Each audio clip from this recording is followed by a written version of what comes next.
Khal Drogo did not die.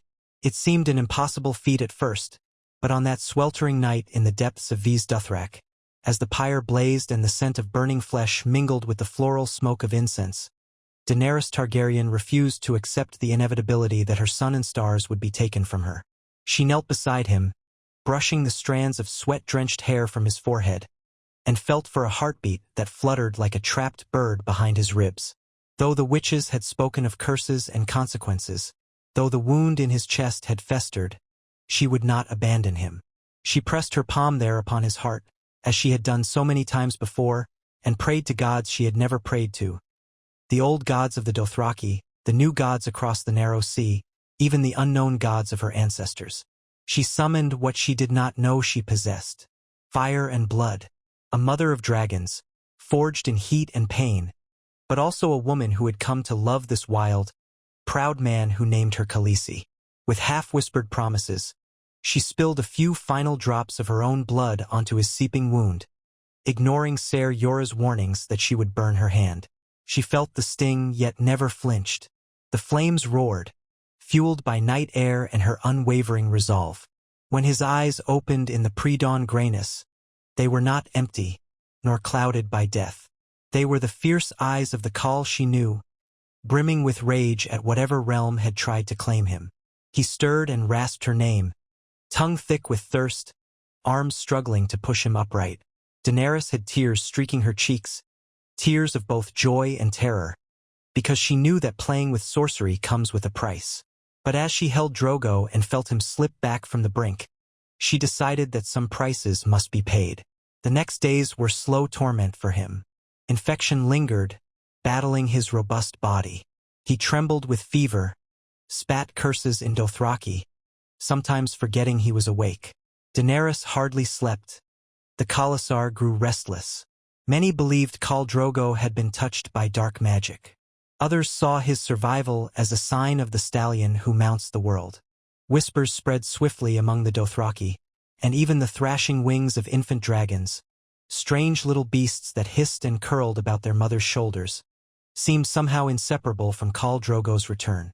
Gradually, under Daenerys's watchful care, Drogo's body pulled free from its weakness. He learned to stand without keeling over, to mount a horse again with only a slight lean to the right.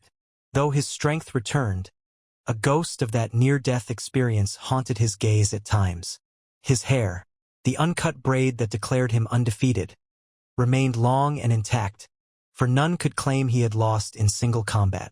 But a faint tremor in his hand warned that all was not precisely as it had been. Still, if anyone of the Khalasar noticed, none dared speak of it. They looked upon Drogo with awe, a man who had defied the stranger. In a matter of weeks, rumors of Khal Drogo's survival spread among other Khals. Some were drawn to test him, eager to snatch away his riders. Others sent emissaries bearing half-veiled challenges or enticements to lure warriors from his Khalasar. But the Dothraki, superstitious and enamored of strength, refused to abandon him. If Drogo had walked into the Nightlands and returned, then perhaps he was favored beyond mortal men. Even more frightening, these rumors included a foreign queen of silver-gold hair who bathed in fire unharmed and hatched dragons. Khal Drogo, they whispered, had more than strong arms and a savage heart. He had a wife touched by the flame of prophecy, a wife who was said to be the mother of scaled creatures that breathed smoke and flame. Soon, the Khalasar grew in number. Warriors who might once have followed other Khals bent the knee to the couple, forging a new legend: Drogo, the undying warrior, and Daenerys Stormborn, the unburnt. She rode at his side, hair braided in silver bells to mark her own conquests. Her small dragons perched on her shoulders or coiled around the pommel of her saddle. Though they were still too young to unleash devastation on any who threatened them, their very presence carried a potent mystique. In the months that followed, Khal Drogo demanded that he and his Khaleesi establish themselves not merely as one Khalasar among many but as the rightful power of the Dothraki Sea. He challenged and shattered lesser Khalasars, but rather than slaughter the men entirely, he offered them a choice: kneel or die. Most knelt. Some, who believed only in the old ways, tried to resist but found themselves scattered by the furious charge of the greatest riders in the known world. Sometimes, Drogo allowed survivors to leave to carry word of his power. The old tradition would have demanded more blood, but Daenerys counseled a measured approach. A horse can run only so far before it is spent. A wise ruler gathers not just trophies of conquest, but the living men who can hold swords in her name. This mixture of savage prowess and cunning strategy created an unassailable aura. Soon, entire tribes from as far as the Skahazadin approached, bearing gifts. Fine horses, young captives, slaves, bows, and golden ornaments. The Dothraki had never been known to swear fealty as one nation. Their entire culture was built upon the notion that the strongest Khal led the largest Khalasar, but that eventually another would rise to usurp him. Yet the power of prophecy, magic, and living legend changed those old rules. The new horde grew faster than Drogo or Daenerys had dared imagine. Riders from across the grass sea came, bearing news of city-states to the east that might prove worthy spoils. But for Daenerys, there was still a longing in her heart, an unyielding desire for her true birthright across the sea. She did not forget the Iron Throne, nor the betrayal and exile that had shaped her destiny. Drogo knew this. He knew it from the moment she first spoke of Westeros with a trembling in her voice, from the way she gazed westward at dusk, the sun painting the horizon in golds and reds. He asked her one night, as they lay in a tent by the low bank of a river, her dragons chirping softly in the corners. "What is this place you dream of, my Khaleesi?" She answered with carefully chosen words. She spoke of the Red Keep of 7 kingdoms, of the land that should have been hers by blood and by right.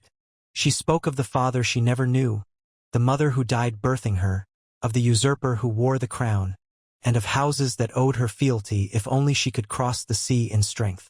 She told him how her brother Viserys had failed to deliver an army. Then she told him how her brother had died by molten gold, ironically receiving the golden crown he had always demanded. Drogo listened, silent, absorbing every syllable. His chest rose and fell in the flickering light, the faint scar on his body a pale reminder of how close he had come to leaving this world. Finally he said, "You say the usurper is dead?" She nodded. "Robert Baratheon fell in a boar hunt, or so the whispers say. His son, Joffrey, sits the throne now. But the realm is divided. The wolves of the north wage war, and the lions of the west fight among themselves. There is chaos, and in chaos, a dragon might rise." Drogo's lip curled into a grin. "Then we shall bring fire and blood to these 7 lands if you wish it, my Khaleesi. I am no half-man to fear crossing salt water. The stallion will ride across any land if it leads to more glory." That promise lodged itself in Daenerys's heart. She had no illusions about the difficulties. An entire sea lay between them and Westeros. The Dothraki had little experience on ships, an invention they reviled. Still, Drogo's willingness to do the impossible merely because she asked it lit her spirit with hope. But first, they needed more than just the bravery of the Dothraki. She thought often of what her brother Viserys had never understood. A queen requires disciplined soldiers. Passion and fury are not enough to conquer entire kingdoms. When word came of Unsullied in Astapor, perfect warriors forged by hardship and cruelty, Daenerys recalled the name from half-forgotten lessons. The Unsullied do not fear death. They obey without question. A small group of them can stand against a legion of raw recruits. And so, after forging an alliance with the many new clans under Drogo's banner and absorbing their riders, they turned east. The horses thundered across the grass sea, a tide of hoofbeats that devoured distance. The journey was fraught with skirmishes, but Khal Drogo's might was undeniable. During those long rides, Daenerys learned the rhythms of command. She sent scouts far ahead to parley with city-states or tribes. She disciplined warriors who refused to curb their violent impulses when passing through friendly lands. She discovered the delicate balance between the savage might that made the Dothraki unstoppable on open ground and the necessary restraint to keep them from devouring the towns they would one day wish to trade with. She became a Khaleesi in truth, not just in name. With each victory and each well-brokered truce, Drogo's legend grew. The riders hailed him as the greatest Khal in 100 years, a man who bound countless Khalasars under one braid. But there were other rumors, too. Some said he was no longer fully human, that Daenerys's blood magic had turned him into a vessel for dark spirits, or that the dragons circling them, sometimes perched on tents and scanning the horizon with hungry eyes, had tied his soul to theirs. Daenerys often laughed privately at such talk, but part of her wondered if some aspect of fate had indeed shifted. She sensed a tension inside Drogo, a restlessness in his eyes. He was unstoppable in battle, unbelievably swift and ferocious, yet sometimes she would catch him in quiet moments, studying the horizon as if waiting for something beyond his grasp. When the great unified Khalasar finally glimpsed the walls of Astapor, the city's red brick glowed beneath the scorching sun. The sea wind carried the brine of the ocean. For many of the Dothraki, this was their first taste of salt air, and the horses sidestepped nervously. But Drogo rode calmly, commanding discipline. They made their approach not as a ragged horde but as an army with purpose. The city's rulers grew uneasy at the sight of tens of thousands of horsemen massed on the dusty plain outside their gates. Daenerys, garbed in a flowing white gown that contrasted her sun-bronzed skin, approached the slavers with Ser Jorah at her side. The dragons soared overhead, small but fierce shapes that cast bizarre shadows on the scorching ground. Astapor was known for its brutality, for the way of the spear that created the Unsullied. Within those walls, thousands of eunuch soldiers trained daily, removing all traces of individuality in forging the perfect blade for a master's hand. The good masters of Astapor made a spectacle of parading these soldiers in the main square, inviting potential buyers to marvel at their discipline. Daenerys watched, outwardly calm, as a demonstration took place. An Unsullied's nipple was sliced from his chest, and he did not flinch or cry out. She forced herself not to recoil. She remembered her own chains, invisible though they may have been under her brother's cruelty, and she recalled how she promised to be a different kind of queen. A freer of the oppressed, not a slaver. Yet she needed an army. She had no illusions about what was required to reclaim the Seven Kingdoms. And so she let the transaction unfold, feigning subservience as she bargained with the slaver Krasny's Naklas through his interpreter. He eyed her with lecherous glances, mocking her in high Valyrian under the assumption that she did not understand it. But she did every word. There was steel in her spine as she haggled for every Unsullied in Astapor, 8,000 fully trained, plus those in training. The man named his price. A fortune in gold, the biggest of her newly captured spoils, and even her largest dragon. Krasny smirked as he demanded the creature. Sure, he had cornered this foreign girl who had no concept of how the world truly worked. But Daenerys only smiled. She named her own terms. He would hand over every Unsullied, the entire city's stock, and in return she would grant him the dragon he coveted. She motioned to Drogo, who stood behind her like living war incarnate. Tall, broad-chested, with a face carved from something as implacable as stone.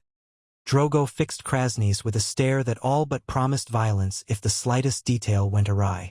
Krasny's, uncertain of what hidden dangers lurked in these savage riders, still managed a gloating grin. The deal was struck. At dawn, Daenerys rode at the head of the Unsullied legions, assessing their discipline. The robed interpreter walked beside her, gloating on behalf of Krasny's. Rows upon rows of eunuchs stood with spears upright, no sound escaping their parted lips. As the wind stirred the banners, the slaver came forward to finalize the arrangement. A hush fell over the city square as Daenerys handed him a chain that looped around the neck of her biggest dragon, Drogon, who hissed angrily and beat his wings, smoke swirling from his nostrils. Krasny's crowed that the beast was much smaller than expected, but no matter, he would teach it manners. Daenerys allowed the slaver to grip the chain. Then, in fluid Valyrian, she commanded the Unsullied to slay all their former masters and free every slave. Krasny's, too late, realized that this pale-haired queen understood every mocking word he had uttered. He swung around, chain in hand, foolishly trying to restrain the young dragon. But Drogon snarled, a rasping sound that reverberated in every Unsullied's chest. and a torrent of flame erupted from his jaws. Krasny's scream lasted mere seconds. The city erupted in a chorus of chaos and fury. Daenerys's face hardened with resolve as she repeated her commands. The Unsullied, liberated from their brutal keepers, marched with lethal precision, cutting down the slavers without hesitation. The Dothraki, eagerly awaiting a signal from Drogo, stormed through Astapor's streets on horseback, rounding up fleeing taskmasters. By day's end, the city was theirs. Khal Drogo stood atop a broad rampart overlooking the harbor, the wind whipping at his dark braid, while Daenerys addressed the thousands of newly freed Unsullied. She told them they owed her nothing but their own free will. If they wished to ride with her, to claim new glories and break more chains, they could, or they could go. They banged their spears against the ground, a thunderous salute that echoed off the red walls. Not one left. Thus the Union was forged.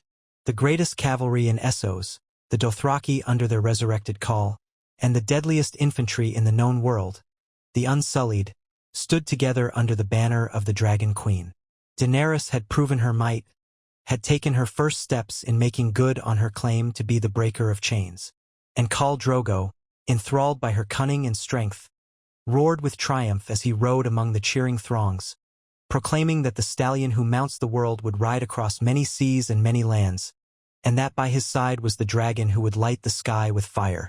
Yet the conquest of a single city was only the beginning. Meereen and Yunkai, hearing of Astapor's fall, stirred in alarm. While the rest of the world descended into petty wars, Sellsword rebellions, and the endless intrigues of Westeros, Essos now had its own tremors. Masters in those cities feared the same fate would befall them. Ambassadors rushed to broker deals to placate or threaten. Daenerys, mindful of her vow, pressed onward, accompanied by her legions. Some said Meereen would prove more challenging, for it was larger and wealthier. Drogo, however, carried an iron confidence. He believed no city's walls could stop him. No desert or fortress would withstand his horde.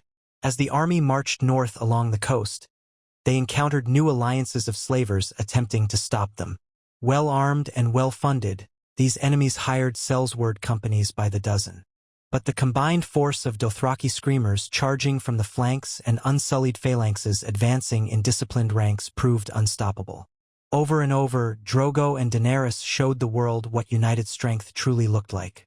Daenerys learned to direct her armies like a master conductor, unleashing the horse lords to sweep around and encircle the foe while the Unsullied advanced in an unbroken line of spears, corralling all resistance.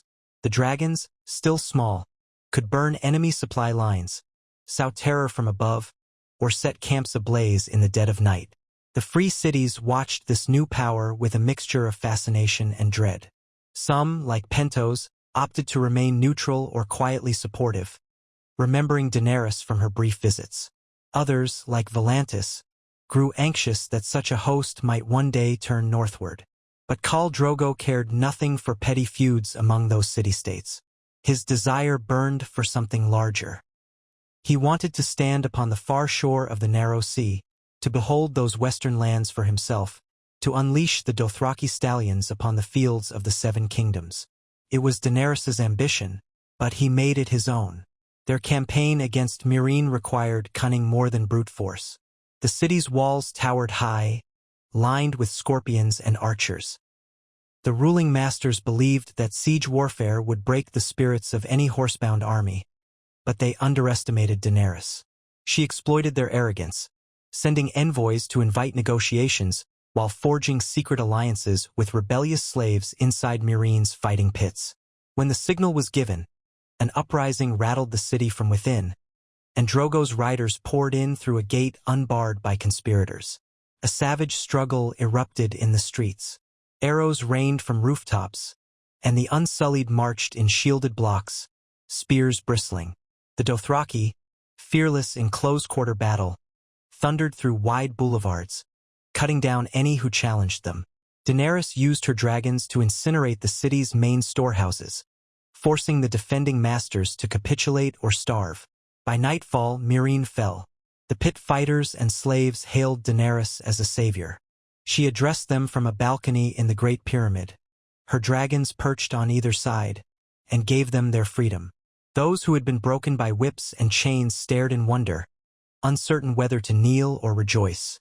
Another city liberated and thousands of new allies gained. Despite the rancor of the old nobility, Daenerys established some semblance of order, punishing the worst of the slavers with crucifixion, a grim echo of what they had done to children on the road to the city. Khal Drogo did not object. In truth, he relished the brutality they showed to those who had tormented the innocent.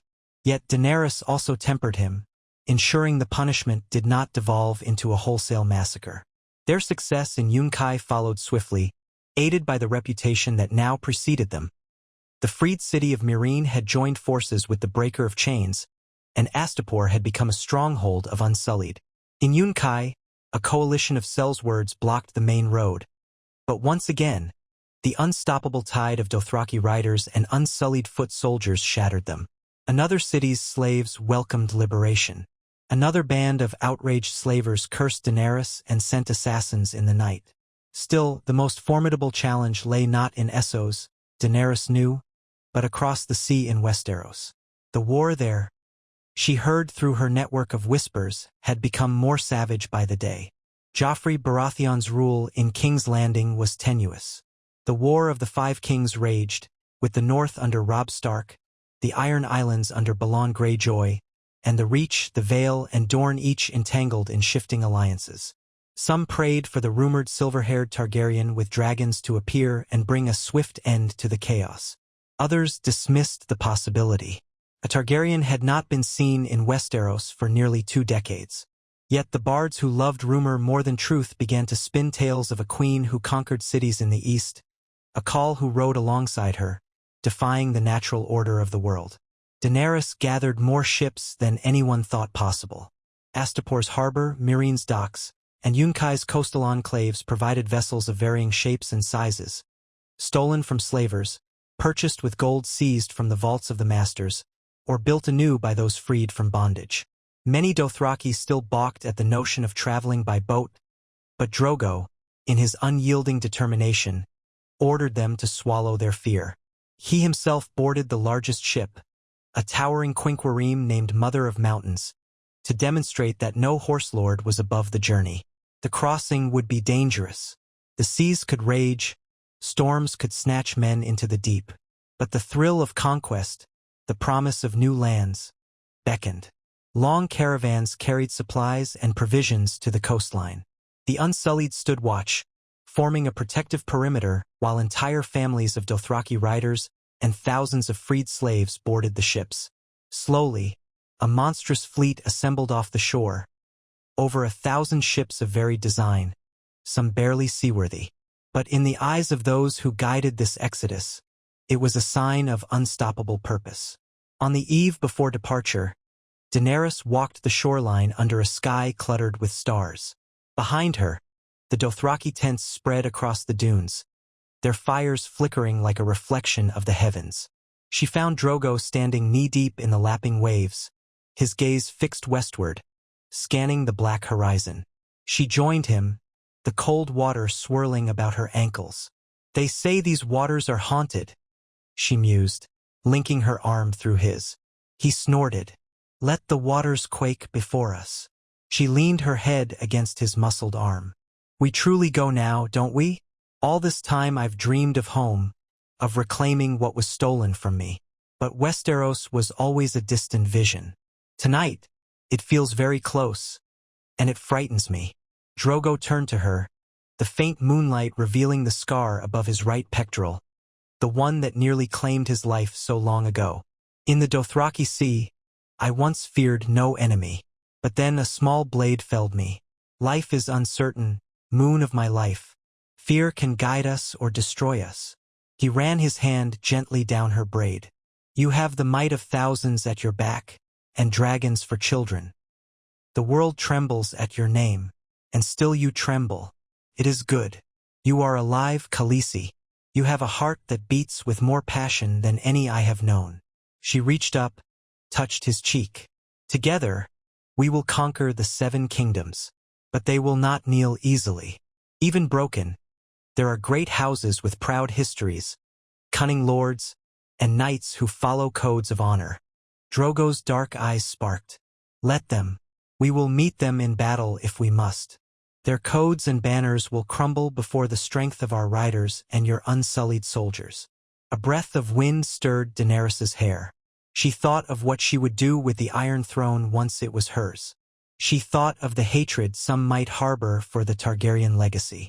She wondered how her father's madness had truly played out in King's Landing, and whether the memories of that terror might overshadow the justice she wished to bring. But she steeled herself. There was no room for doubt now. The ships awaited, and with them destiny. Dawn broke, gilding the horizon with orange fire. The fleet set sail, sails unfurling to catch the wind. It was a sight unparalleled in the known world. Thousands of Dothraki riders huddled uneasily on decks, Unsullied standing at attention despite the lurch of the waves, and freedmen and freedwomen who had never traveled beyond their home cities, now braving the open sea for the promise of a new life. Daenerys watched from the prow of Mother of Mountains. Drogon perched behind her, wings half extended. Khal Drogo stood at the ship's wheel, one hand gripping a rope, the other placed firmly on the hilt of his arak. His warriors lined the railings, scanning the watery expanse with uncertain eyes. Days bled into weeks at sea. They encountered storms that lashed the ships with towering waves and howling winds. One vessel broke apart on hidden rocks near the Basilisk Isles, and some watchers claimed they saw monstrous shapes in the water, devouring the drowning men. Many horses sickened in the damp holds, forcing the army to resupply at Lys, where a chain of small islands provided safe harbor. Some Lyseni tried to demand outrageous docking fees, but quickly relented when confronted with a legion of Unsullied and the savage glare of the Dothraki. The short stopover replenished their fresh water, salted fish, and fruit. Daenerys spoke with local magisters, gleaning more news from Westeros. Wars still raged, and rumor had it that King Joffrey's rule was shaky at best, with the Tyrells and the Lannisters forging uneasy alliances, and Stannis Baratheon's armies battered but unbroken. Up north, Robb Stark, the young wolf, fought valiantly but was beset on all sides. "Westeros bleeds," Daenerys murmured, reading the lines of a letter brought by a sail. "Then the time is right," Drogo declared, pressing a hand to her lower back, his warmth seeping through her thin gown. "We will arrive like a storm. They will not have time to unite before we are upon them." She nodded, half lost in thought. She had never known the Starks, yet she recalled that Eddard Stark had once aided her mother or her brother. Her memory was fuzzy, shaped by half-truths from Viserys. Still, she found no joy in the notion of slaughter. She would do what she must, for the sake of her birthright, but she wished she could remake Westeros without bathing it in fire. Perhaps, she mused, there might be allies in the West who would prefer a Dragon Queen's justice to the cruelty of Lannisters. The day they at last glimpsed the coastline of Dorne felt unreal. A hush fell over the fleets as the desert shore rose into view, dunes of gold meeting a horizon of shimmering heat. The blazing sun hammered down upon the sails, and droves of riders hurried to coax their horses, many of which had grown lean and anxious from the voyage. Drogo's eyes burned with anticipation. Here, finally, was the land that had once belonged to Daenerys's ancestors, land that he intended to make bend the knee. They made landfall near a small fishing village on Dorne's southern coast. The fisherfolk watched in horror and awe as thousands of men and horses poured onto the beaches. Children peered from behind huts, wide-eyed at the sight of dark-skinned riders with curved blades and eunuch soldiers in flawless formations. Daenerys disembarked in full regalia, her silver-gold hair braided with bells that chimed softly in the breeze, her dragons spiraling overhead, screeching their hunger for fresh prey. The first order of business was establishing a beachhead. Ser Jorah led scouting parties inland, seeking water sources, farmland, and any sign of local lords. The Dothraki roamed farther each day, scaring farmers into their huts, driving away militia who tried to muster. Drogo was unstoppable, ignoring warnings about sun-scorched dunes. He let his horses run free, relishing the open space so different from cramped ships. Within a fortnight, The conquering tide spread across a wide swath of Dorne's coastal region. But Dorne was not so easily taken. House Martell, proud and fierce, had its seat at Sunspear. Though recent alliances and wars had sapped some of its strength, it was still home to cunning princes and fearsome warriors. Spies undoubtedly carried word of a strange new invader with dragons. Daenerys thought to send an envoy ahead, hoping to avoid bloodshed by forging an alliance. She respected that Dorne alone had resisted Aegon's conquest for many years, centuries ago. But the old resentments against Targaryens might still run deep, and the presence of tens of thousands of Dothraki might overshadow any attempt at peaceful negotiation. Even so, Daenerys dispatched Missandei, now her trusted advisor and translator, once a child slave in Astapor, to treat with local lords. She sent messages promising fair treatment if they yielded peacefully, disclaiming any desire to plunder innocents. Some villages did surrender, welcoming the queen who had freed slaves across the sea. Others barricaded themselves in holdfasts, hoping for relief from the rest of the Seven Kingdoms. Khal Drogo was less patient than Daenerys might have wished. With so many warriors hungry for glory and spoils, and with an entire new land to test their might against, it was only a matter of time before blood would be spilled on a large scale. The first major engagement came in a sandy canyon near the Greenblood River, where a hastily assembled Dornish force tried to halt Drogo's outriders. The local knights and spearmen fought valiantly under the blazing sun, but they were unprepared for the combined shock of a Dothraki charge and the disciplined ranks of Unsullied that formed a pincer maneuver, driving the defenders onto the killing ground of a rocky bend.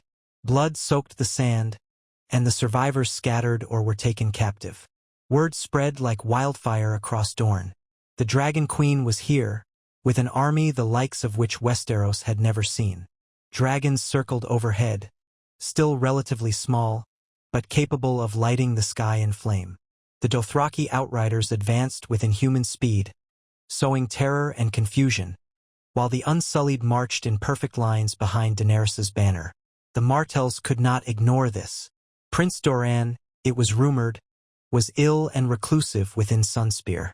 Prince Oberyn had died in King's Landing some time prior. The region was in a precarious state, lacking a strong unifying figure to rally the armies of Dorne. City after city, fortress after fortress, faced a choice: yield and open their gates, or fight and be overrun.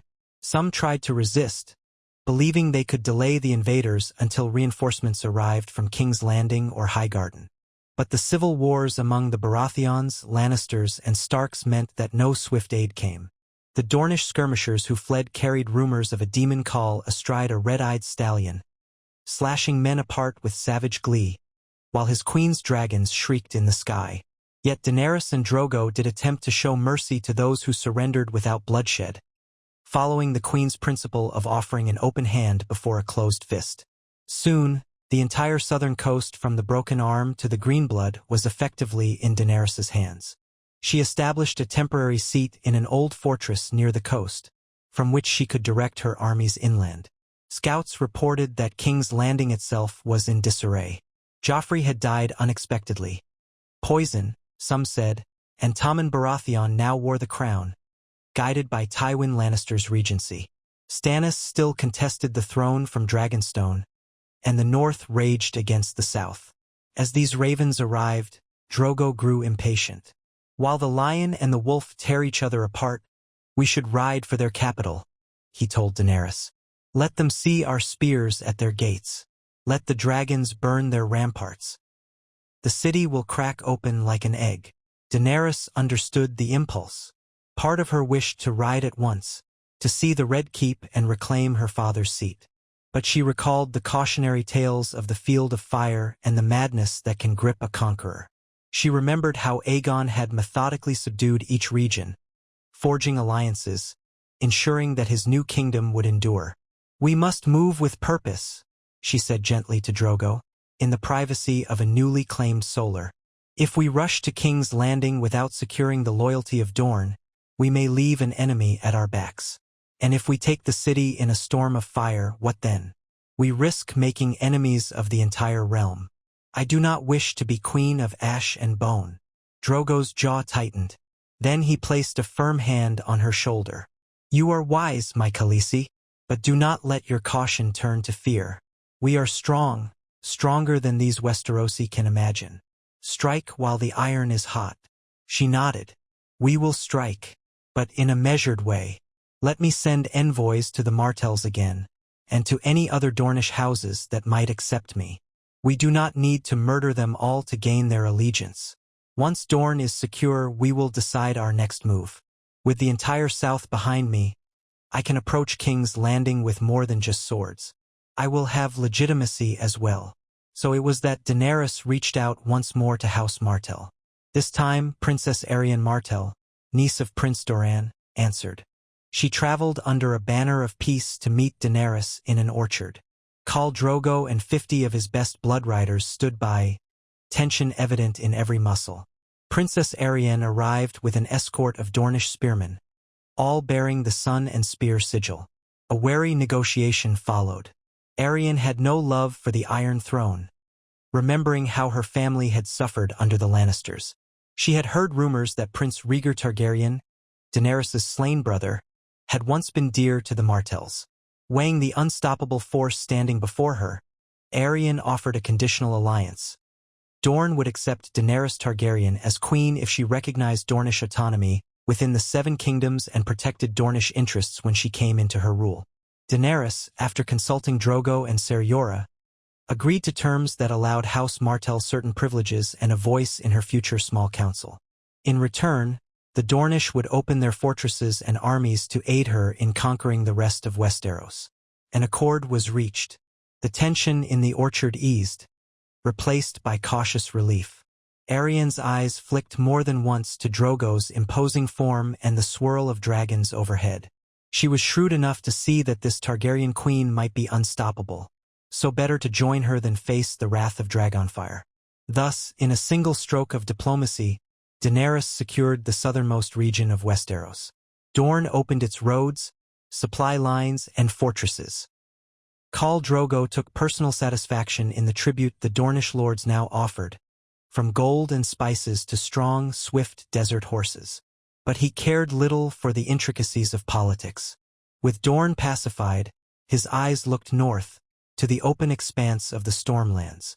Word traveled across the realm that a Targaryen queen, backed by a Dothraki horde, Unsullied legions, and the support of Dorne, had arrived.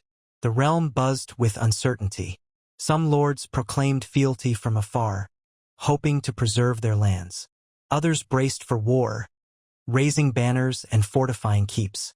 In King's Landing, Tywin Lannister must have received news of the invasion with grim stoicism, marshalling every resource to prepare for the onslaught. Mace Tyrell in Highgarden might likewise have weighed whether to align with the new queen or stand by the Lannisters. The North had its own battles to fight, but some whispered that the young king in the North, Robb Stark, might someday seek a pact with Daenerys Targaryen if it guaranteed independence for his people. For the moment, though, Daenerys set her sights on the Stormlands. The seat of House Baratheon at Storm's End was an imposing fortress, rumored to have walls that no siege could breach. Stannis Baratheon might have laid claim to it, but he was largely ensconced at Dragonstone, still reeling from defeats in the war. The fortress was held by a garrison loyal to Tommen, or so it was said. Seizing it would demonstrate that Daenerys was not content to remain in Dorne. She meant to reunite the realm under her rule. And so the army advanced. Dothraki outriders crossed the Prince's Pass, skirting the Red Mountains, while Unsullied columns marched over winding roads seldom traversed by such large forces. Dorne's own spearmen joined the host, bridging the cultural gap with the Dothraki as best they could.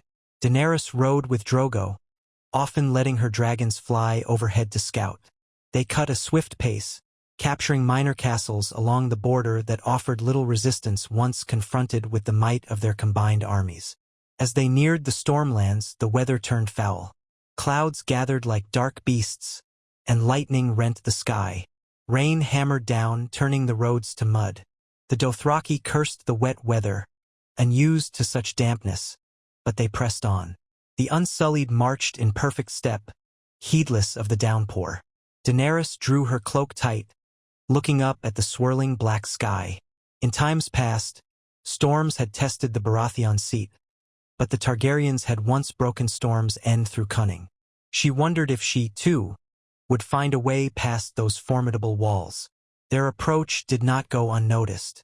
A small host of knights, sworn to the crown, attempted to ambush Drogo's outriders in a wooded ravine. The ambushers fought bravely, but the outcome was never truly in doubt. Dothraki screamers streaked through the trees, hacking down foes in furious waves of steel and war cries. The knights withdrew, leaving the road open to the seat of House Baratheon. The battered remains of that force took refuge behind Storm's End's walls, preparing for a siege they knew might be futile but from which they refused to shrink. Daenerys stood upon a rise overlooking Storm's End.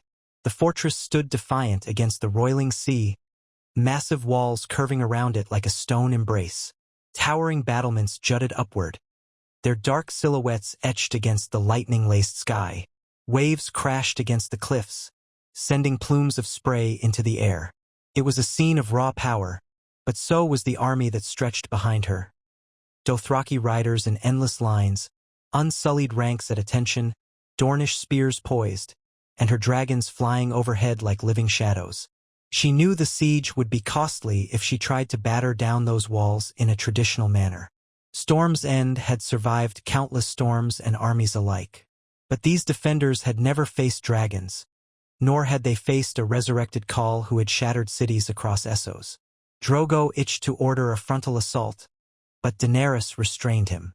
She sent a messenger under a flag of parley, demanding the fortress open its gates in the name of Daenerys Targaryen, the first of her name. The messenger returned hours later, soaked and shivering, to report that the Castellan refused, pledging loyalty to King Tommen and calling Daenerys an upstart pretender. Thus spurned, Drogo roared in frustration, calling for the heads of all within the walls.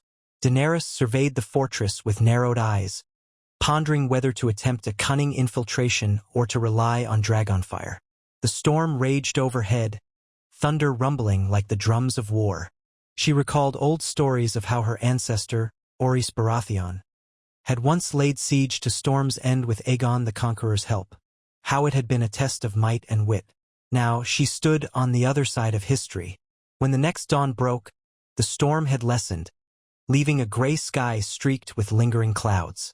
Drogo led a contingent of screamers to circle to the seaward side. The Unsullied formed ranks near the main gates, bristling with spears. The dragons screeched overhead, droplets of rain trickling from their wings. Daenerys rode forward, accompanied by her Queensguard, Ser Jorah Mormont, the blood riders gifted to her by Drogo, and a handful of trusted lieutenants. She stopped just out of arrow range, letting the defenders see her. She wore a cloak of deep black, embroidered with a three-headed dragon of red thread, in homage to her house. The wind whipped it around her legs. One final time, she called out, voice amplified by the hush that had fallen across the battlefield. I am Daenerys Targaryen, mother of dragons, breaker of chains, rightful queen of the Seven Kingdoms. I offer you a choice. Open your gates and you shall be spared. Keep them closed, and you will face the might of my army and the fire of my children. From high atop the walls, a defiant voice answered with curses. An arrow whistled, embedding itself in the ground a few paces before Daenerys's horse. A warning shot. The defenders had chosen pride and defiance over surrender. Daenerys lifted her arm. The dragons, circling above, wheeled in response to her silent command. Their black shapes glided across the pewter sky. She spurred her horse back, out of range, and signaled to her captains to prepare. The siege began. Dothraki riders surged forward in a feint, skirmishing across the open ground, drawing arrow fire from the walls. The defenders rained arrows down in return, but the Dothraki moved like shadows, darting in and out, and scathed by the sporadic volleys. The Unsullied advanced methodically, using large, reinforced shields to form a protective testudo, absorbing the brunt of the enemy arrows as they pressed toward the gates. Meanwhile, Daenerys directed her dragons to strafe the battlements. Drogon led the charge, loosing gouts of flame that blackened the stone and forced the defenders to scatter. Regal and Viserion, smaller yet still formidable, followed suit, picking off archers or scorching wooden hoardings. The defenders tried to shoot at the dragons with scorpions, but the swirling wind near the cliffs spoiled their aim. Cries echoed from the ramparts as men either burned or fled. The main gate of Storm's End, massive and reinforced, groaned under a battering ram manned by the Unsullied. Each thunderous strike rattled the fortress's defenders. Flaming arrows raked across the sky, illuminating the gloom. On the seaward side, Drogo's riders reached the walls and found a postern gate lightly defended.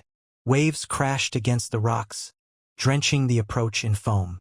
Dothraki screamers scaled ropes and siege ladders, braving arrow fire to crest the battlements.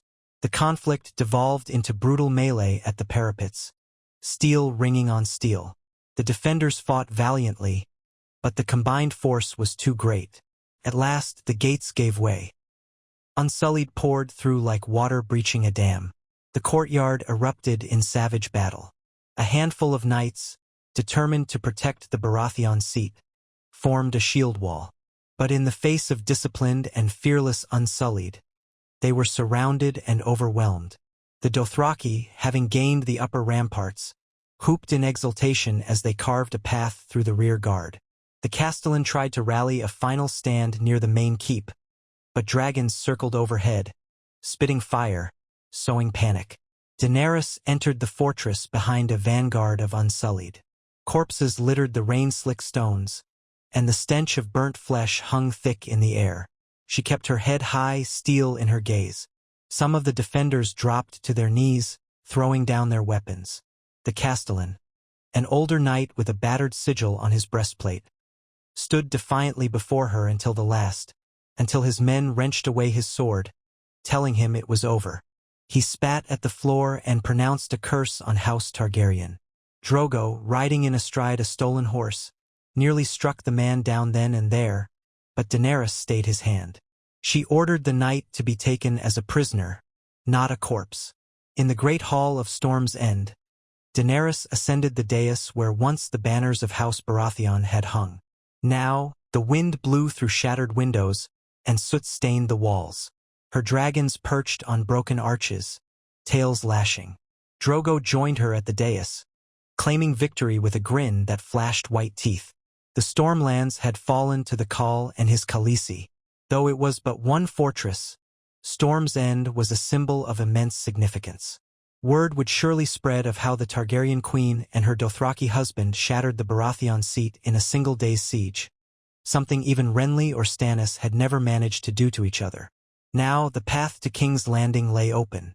The Crownlands were but a few days' hard ride away, and with the realm already weakened by internal wars, Daenerys sensed her moment. She did not rejoice in the bloodshed. She did not relish the bodies sprawled outside these walls. But she would not flinch from what was necessary to secure her birthright. Drogo, on the other hand, roared in triumph, lifting his arak high, proclaiming that the sun and stars had guided them to a new horizon. His Khalasar joined the cry, wild and exuberant, for they smelled plunder just beyond the horizon. The Unsullied, impassive as ever, simply stood in rows, awaiting Daenerys's next command. The Dornish spearmen, though battered from the siege, exulted in seeing their old foes bested once again. Daenerys surveyed them all, then looked beyond the broken walls toward the horizon, where a faint glimmer of sunlight broke through the stormy clouds. She thought of the throne she had never seen, and the father whose madness had undone her family's reign. She heard the shriek of her dragons overhead, felt the heat of Drogo's presence behind her, and tasted the salt of the Dornish wind on her lips. This moment, the taking of Storm's End, was a culmination of all her hopes and fears. The Dothraki had never before united behind a single call, but Khal Drogo had defied fate and returned from the brink of death. The Unsullied were never meant to be free, but Daenerys had broken their chains. Now they stood with her on Westerosi soil. Soon, she would march on King's Landing and face the Lannisters and Tyrells. She might face other foes, too, Starks, Greyjoys, or Baratheons in exile. Yet she was resolved. Her dragons were grown enough to tip the scales. Her army was vast enough to challenge any force. Her cause was righteous enough to inspire the small folk who had grown weary of endless war and broken kings. Behind her, Drogo leaned in, his voice low and rumbling in her ear. "We have taken their greatest fortress in a single day. The rest will fall like grass before the hooves of our horses." She turned to him, meeting his fierce gaze. In that moment, she thought back to the night she had knelt beside him, believing him lost. She recalled the flames, her own blood dripping onto his wound. She had played with fate itself to save him. The price had been high, but the reward was incalculable. "Yes," she whispered, letting her hand rest on his arm. "Together, we will take the Iron Throne." Outside, the storm receded, leaving a battered sky above the fortress. Smoke still curled from burning timbers where dragonfire had licked. The combined roar of the Khalasar and the freed legions echoed through the courtyards. The Targaryen banners, those she had brought from across the sea, were unfurled from the highest towers, their crimson dragons fluttering in the wind that blew off Shipbreaker Bay. The Seven Kingdoms had never seen a host like this, had never witnessed a Khal and a queen forging a new order. Fire and blood had come to Westeros, but perhaps beneath that conflagration lay the seeds of a more just realm. Daenerys closed her eyes briefly, offering a silent prayer to whatever gods might hear. She prayed for the small folk who would be caught in the crossfire, for the men and women at arms who fought for causes they barely understood. She prayed that she would wield her power wisely, that she would not be consumed by the madness that had ruined so many before her. Then she opened her eyes and saw Khal Drogo, proud and unyielding, meeting her gaze with unspoken devotion. She smiled, a small, determined smile, knowing their greatest challenge lay ahead, but ready to face it, side by side, carrying the unstoppable might of the Dothraki and the discipline of the Unsullied, with dragons overhead. They had come too far to turn back now. The realm trembled before them. Westeros would never be the same again. And as thunder rumbled one final time in the distance, Daenerys and Drogo stepped off the dais of Storm's End, united in purpose, leading their army onward toward the Iron Throne and the final forging of a Targaryen reign that would reshape the future of the Seven Kingdoms. In the days following Storm's End's fall, the Stormlands reverberated with the news that their ancestral fortress had been taken in a single day. Ravens arrived at every keep and holdfast across the rain-lashed region, bearing the same short, dire message. The Targaryen queen and her army had come, sweeping in with Dothraki savages and unsullied spearmen and dragons overhead. For half a year, Westeros had heard distant rumors. Cities in Essos falling, slave cities freed, a silver-haired queen forging alliances, but many in the Seven Kingdoms had dismissed it as wild talk carried by merchants. Now the tales were all too real. Daenerys Targaryen stood in the heart of the Stormlands, her banners flying from the ramparts of Storm's End. Word carried swiftly up the King's Road toward King's Landing. Along the way, minor lords who had once sworn fealty to House Baratheon found themselves confronted with a choice: declare for the Targaryen or prepare to fight a war they could not hope to win. A handful tried to muster defenses in half-ruined keeps or behind makeshift walls, but the unstoppable tide of horsemen and spear-bearers rolled over them each time. Drogo's outriders stormed across wind-swept fields and muddy roads, warning that no house was safe unless it bent the knee. Yet Daenerys did not simply unleash her armies blindly. She recalled the devastation that had consumed the very region her ancestors once brought under the Iron Throne. She wished to rule more than ruin. So she dispatched Missandei and other emissaries, some of Dornish blood, some of Westerosi birth who had joined her cause, to entreat with each keep ahead of the main army's approach. The terms were generous enough. Kneel to Daenerys, pledge fealty, and you would be spared. Resist and face the dragons. Some bowed willingly, hoping to avoid Storm's End's fate. Others harbored grudges and decided to fight, expecting help from King's Landing. That help never came. The Crown and its allies, the Lannisters, the Tyrells, were too busy scheming and consolidating power to dispatch significant aid to the Stormlands. Whatever small relief forces they might have organized were scattered or swallowed up by Stannis Baratheon's garrisons, or else pinned down by local disputes. Thus, The Stormlands fell into Daenerys's hands with surprising speed and less bloodshed than one might expect from such a massive invasion. But while the outer lands buckled quickly, Storm's End itself required work to secure. The fortress had endured centuries of storms and sieges, and its interior was as labyrinthine as it was imposing. In the aftermath of the battle, Unsullied patrolled the halls, ensuring no hidden pockets of loyalists lingered. Dothraki prowled the courtyards and roamed the cellars, awed to find themselves within a fortress built of such thick, unyielding stone. They came from a culture where tents and open skies defined the shape of their world. Now, as they explored the vast warrens of Storm's End, some found it claustrophobic, but all recognized that it was the spoils of a hard-won victory.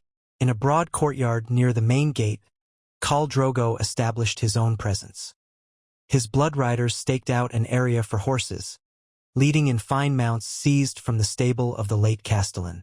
Drogo spent hours each day riding along the ramparts, gazing down at the thrashing sea below, exulting in the raw might of wind and salt spray. He seemed to relish the savage beauty of this fortress on the edge of the sea. Daenerys would often watch him from a tower window, this powerful warlord who, by rights, should have perished from infection so long ago. Yet here he was, unbroken, leading the greatest Khalasar in living memory, and he was hers. At night, the high winds howled around the towers, rattling shutters and making torches flicker. Within the great hall, Daenerys convened councils of war. Dornish envoys, eager to see the Targaryen cause flourish, shared intelligence about crown forces. Ser Jorah Mormont contributed his knowledge of Westeros, explaining how the Crownlands ringed King's Landing and which lords might be swayed to Daenerys's banner.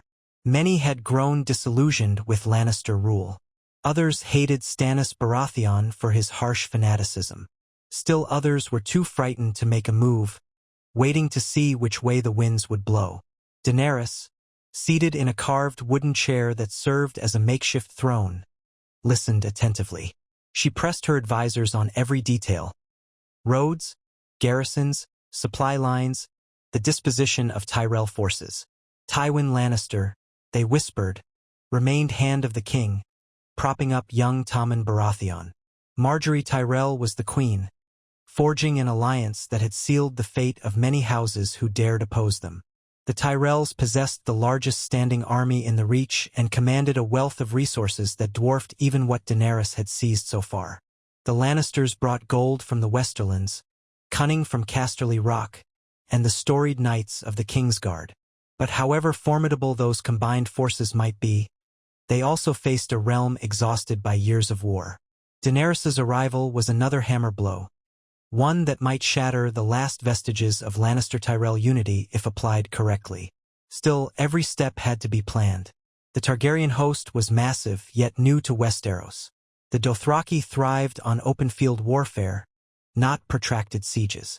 The Unsullied excelled at disciplined assaults, but even they would be tested if King's Landing's walls were defended by skilled Lannister engineers and a fresh garrison from the Reach. The presence of dragons tipped the scales, but the creatures, Drogon, Rhaegal, and Viserion, were not yet as gargantuan as the dragons of old Valyria. They could sow havoc, but they were not unstoppable juggernauts that could topple entire castles in a day.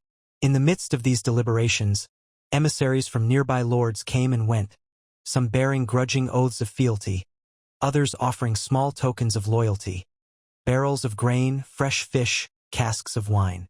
A few arrived under flags of parley from more distant keeps, hoping to glean the queen's intentions. Daenerys accepted them courteously. She was careful to show them the dragons perched on high ledges, to let them glimpse the Unsullied's silent ranks, and to mention Khal Drogo's unmatched ferocity. All of it served a purpose: to dissuade future resistance without unnecessary bloodshed. But not all news was favorable. Reports of robber knights and bandits emerged, men who used the chaos to pillage outlying farms. Some Dothraki riders, unaccustomed to discipline in foreign lands, occasionally raided small villages before Daenerys's officers could rein them in. She moved swiftly to impose order. If she wished to be accepted as a rightful queen, she could not permit wanton brutality. It was a delicate balance, for the Dothraki's very culture prized raiding and spoils, and the freedmen from Essos sometimes nursed old desires for vengeance on any lordling who reminded them of the masters they had left behind. Yet Daenerys made it known that cruelty toward the innocent would not be tolerated. Khal Drogo supported her decree, but he also reminded her that an army must be permitted some measure of freedom or it would grow restless. Thus, Daenerys delegated tasks to capable lieutenants, Dornishmen, reformed sellswords, even several ex-slaves who had proved themselves as leaders, to patrol newly seized territories, ensuring the Queen's peace was enforced. 3 weeks after Storm's End fell, Daenerys ordered the next phase of her campaign. The Targaryen host marched north and west, intent on striking into the Crownlands. The path would eventually curve toward King's Landing, but first, she aimed to secure the King's Road and the Rose Road, major arteries that connected the capital to the Stormlands, the Reach, and beyond. Drogo and his Dothraki rode at the vanguard, unstoppable in open terrain, while the Unsullied formed the disciplined core of the main column. Dornish spearmen and cavalry guarded the flanks. Wagons hauled supplies, grain from Dorne, salted meats taken from the Stormlands, and captured livestock. The columns stretched for miles, a living tapestry of cultures and banners united under the red three-headed dragon. As they advanced, the land grew gentler, with rolling hills replacing the jagged cliffs of the Stormlands. Fields and orchards dotted the landscape, though many had been neglected due to the wars. Villagers peered anxiously from windows as the Queen's outriders approached. But time and again, Daenerys had the local reeves summoned. Her message was the same: surrender and we will pay for what we take, as best we can. Resist, and this host will burn your fields. Very few resisted, not after hearing the fate of Storm's End. Despite the swift submission of these rural areas, Daenerys knew the true contest lay closer to the capital. With Tommen on the throne and Tywin Lannister at the helm, King's Landing was not going to fling its gates open for her. The city still had the gold cloaks, a large garrison of Lannister men-at-arms, and the support of the Tyrell armies that ringed the Reach. If she marched unopposed, she could reach the city within a fortnight, unless the Lannisters and Tyrells decided to meet her in open battle first. That confrontation finally seemed inevitable when scouts reported that a large host was assembling near the Rose Road, just southeast of King's Landing. The banners were predominantly Lannister crimson and gold, with some Tyrell green and gold standards in the mix. Even a few Baratheon stags could be seen, representing holdouts loyal to Tommen's cause.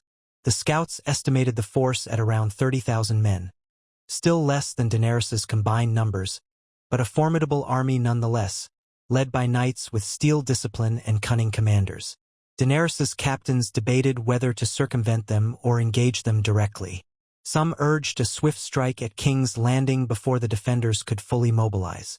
Others wanted to draw the Lannisters out into the open, where the Dothraki could flank and overwhelm them. Drogo, for his part, relished the chance to face a true Westerosi army on open ground. He argued that taking the city without first smashing the defenders might leave them at her back, threatening the long, vulnerable supply lines from Dorne. After weighing all arguments, Daenerys agreed to meet the Lannister-Tyrell force in battle if it stood between her and the capital. She trusted in her dragons, her cavalry, and her infantry discipline. If she could deal a crushing blow outside the walls of King's Landing, the capital might capitulate without a prolonged siege. So the Targaryen host turned west, eyes set on the broad plains near the Rose Road, prepared to meet the forces of House Lannister and House Tyrell head-on. In the days that followed, tension crackled in the air. Daenerys ordered her scouts to keep constant watch, releasing a flurry of ravens with final offers of peace to certain lords rumored to be discontent under Lannister rule. She doubted any would dare break ranks on the eve of battle, but a single defection might sow confusion.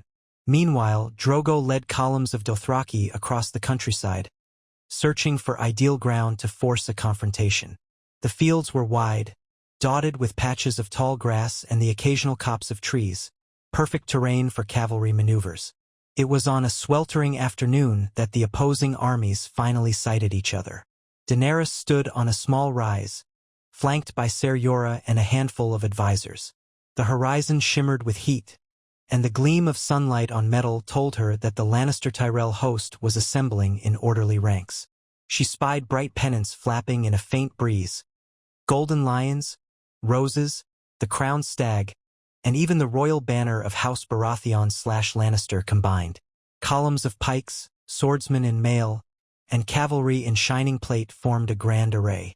While not as large as the full might of the Reach or the Westerlands combined, it was still enough to dwarf most armies in Westeros. But Daenerys's host was unlike anything the realm had faced in living memory.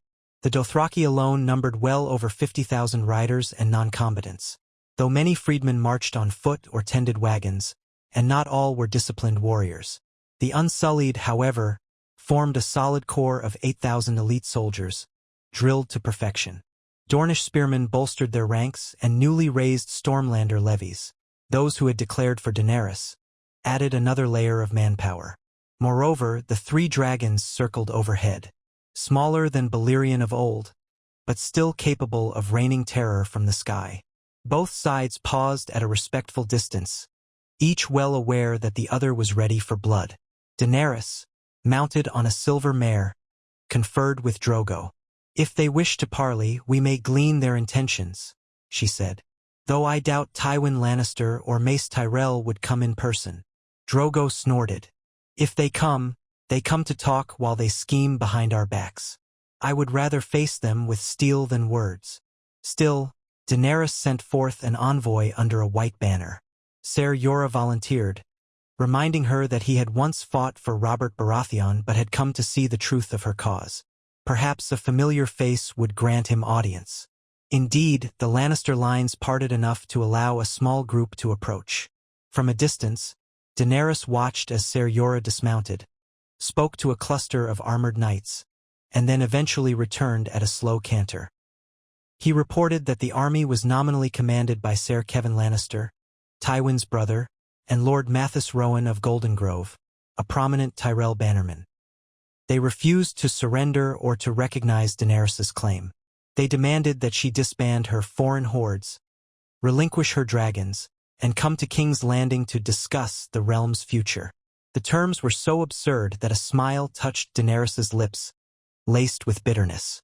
It was the same arrogance that had claimed her father's life. "We have no choice," she said quietly to Drogo. "They will not yield. We must break them." Drogo nodded, his dark eyes glinting with battle hunger. "Then let it be a glorious day." Daenerys gave the signal. War horns brayed across the fields. Thousands of Dothraki riders fanned out like a dark curtain unfurling, their horses stamping and snorting, whips cracking in the air. The Unsullied marched at the center, spears rising like an iron forest, commanded by Grey Worm. Dornish and Stormlander levies formed the flanks, carrying spears and longbows. Above, the dragons shrieked, wheeling in wide arcs. On the far side, the Lannister-Tyrell lines shifted into battle formations. Cavalry massed on the wings, footmen holding the center, archers behind stakes. The bright sun glinted off their shields and armor. A hush fell, a tremor in the wind, as if the land itself tensed for blood. Daenerys inhaled, heart hammering. She had imagined this moment so many times, crossing the narrow sea to reclaim her birthright. Now, standing on Westerosi soil, confronted by the might of houses that had once toppled her family, she felt both dread and exhilaration. She turned to her dragons, raised an arm, and shouted, "Dracarys!" At that command, Drogon descended in a swoop, flames jetting from his jaws onto the Lannister right flank. Men scrambled, shields raised, but the conflagration caught some unawares. Screams tore through the air. Rhaegal and Viserion followed suit, though their smaller flames made lesser impact. Arrows whistled upward from the Lannister lines. Some found their mark in dragon scales, others fell uselessly. That was the catalyst. The Dothraki charged, hoofs thunderous on the dry grass. War cries ripped the air. The Lannister-Tyrell cavalry surged to meet them, a glorious clash of steel and horseflesh in the no-man's land between the armies. Spearmen advanced behind them, stepping over churned earth, while crossbowmen tried to time their volleys to catch the Dothraki riders. In the center, the Unsullied advanced in lockstep precision.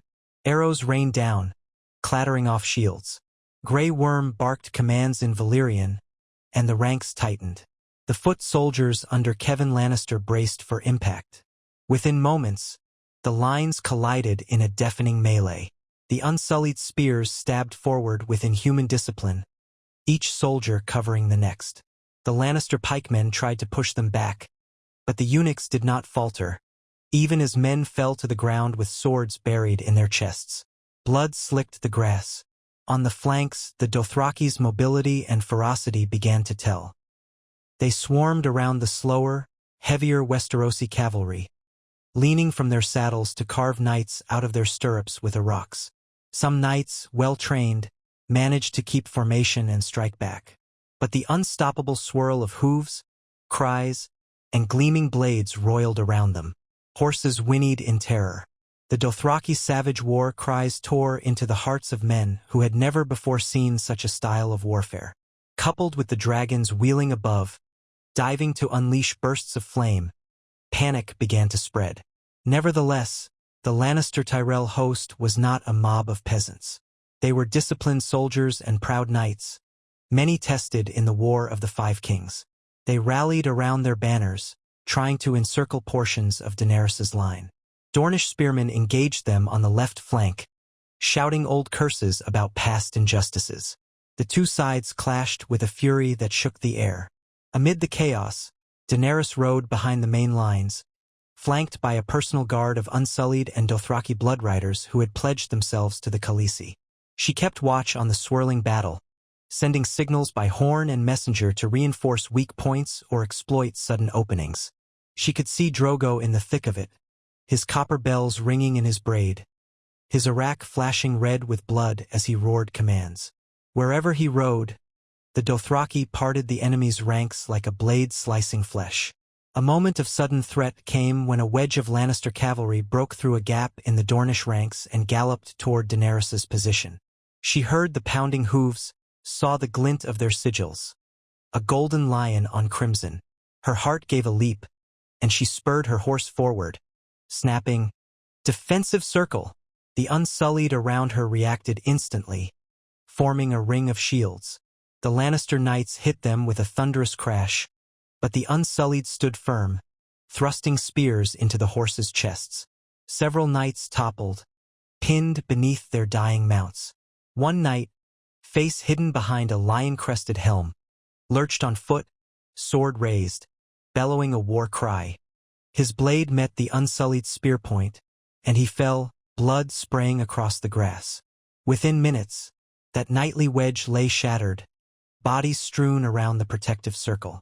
Daenerys's horse snorted nervously, stamping at the metallic tang of blood. She steadied herself, adrenaline roaring in her veins. The small victory reaffirmed the unstoppable nature of her forces, and she turned her attention back to the broader battlefield. Far to the right, she saw smoke rising, along with flickers of flame. Drogon was setting supply wagons ablaze, wagons that presumably carried arrows, food, or reserves for the Lannister army. That stroke alone would hasten the foe's collapse. Another line of Lannister infantry tried to march forward to protect the wagons, only to be met by the Unsullied. The foreigners from across the narrow sea fought with a cohesion that stymied the Westerosi ranks at every turn. Meanwhile, the Dothraki hammered their cavalry from the sides, using their speed to evade direct confrontation with large blocks of heavy knights unless they held the advantage. Ser Kevan Lannister, observing his men waver, attempted to rally them.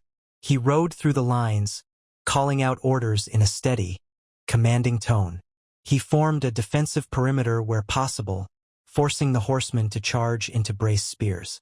For a moment, it looked as though the Lannisters might stabilize. But just as Kevan established a semblance of order, another wave of dragonfire descended, scattering archers and scorching the ground. The panic was too great. Men who had never before faced living flame from above lost discipline, dropping weapons to flee. At last, the lines gave way, faltering under the combined might of Dothraki cavalry and Unsullied spear formations.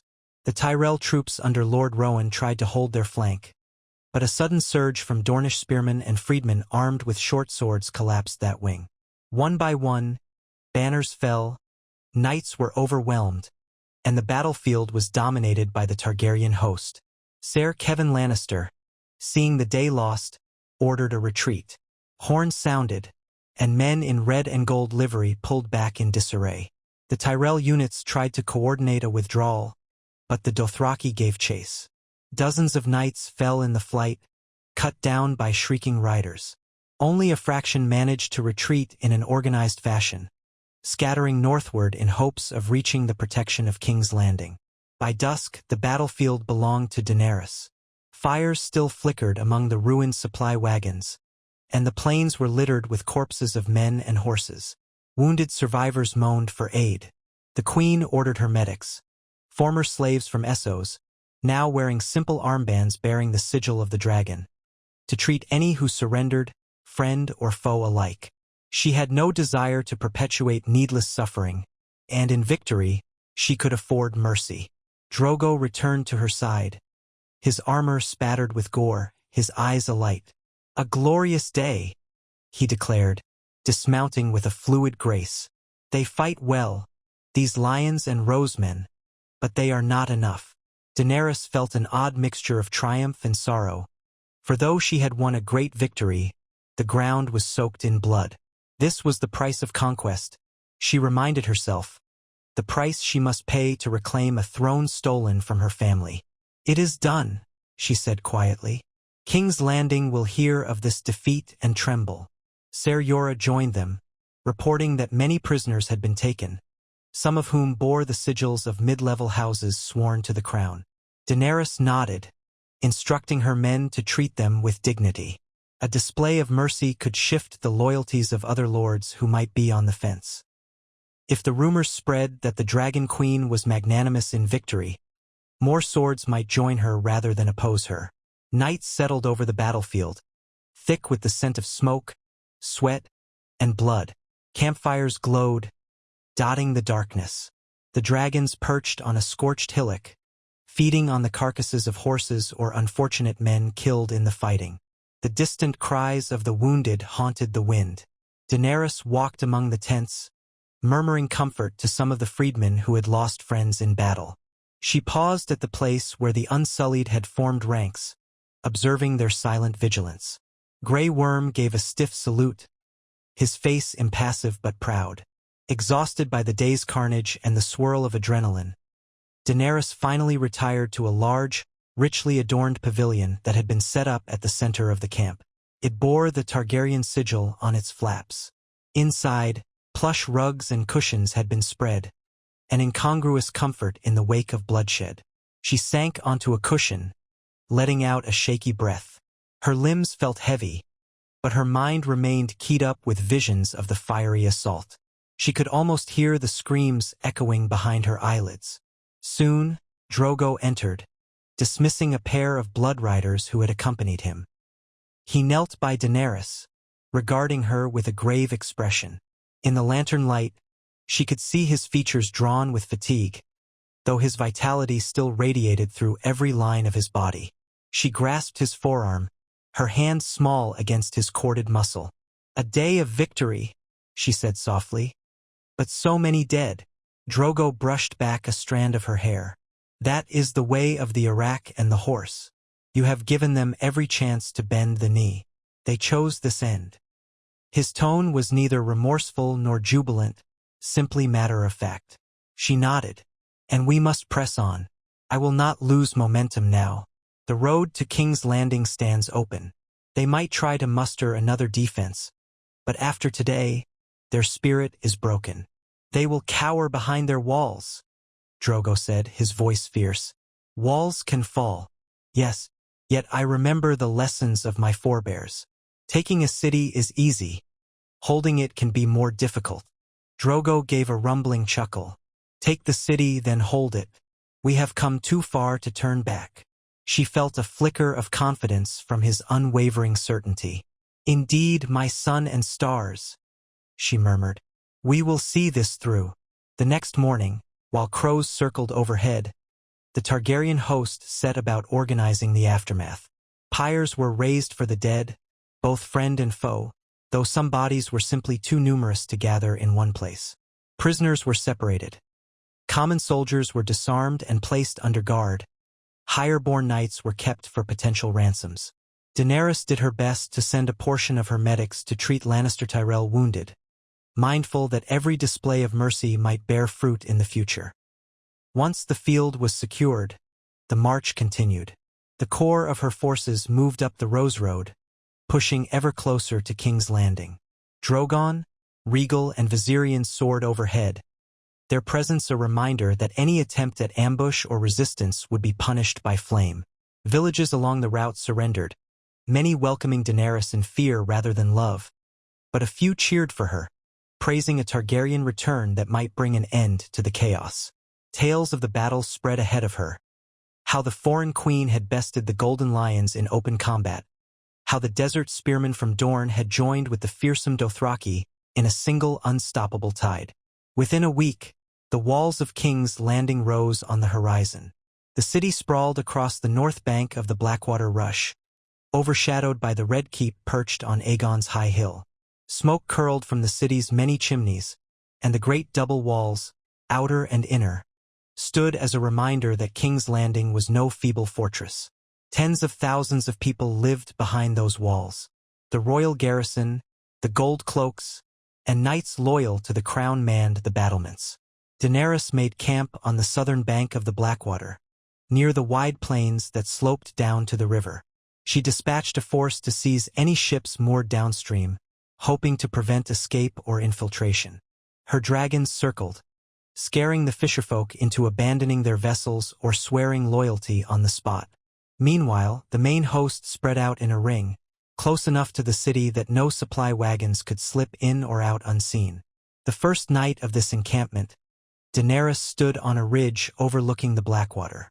The water reflected torchlight from the city, a shimmering mosaic of gold and black.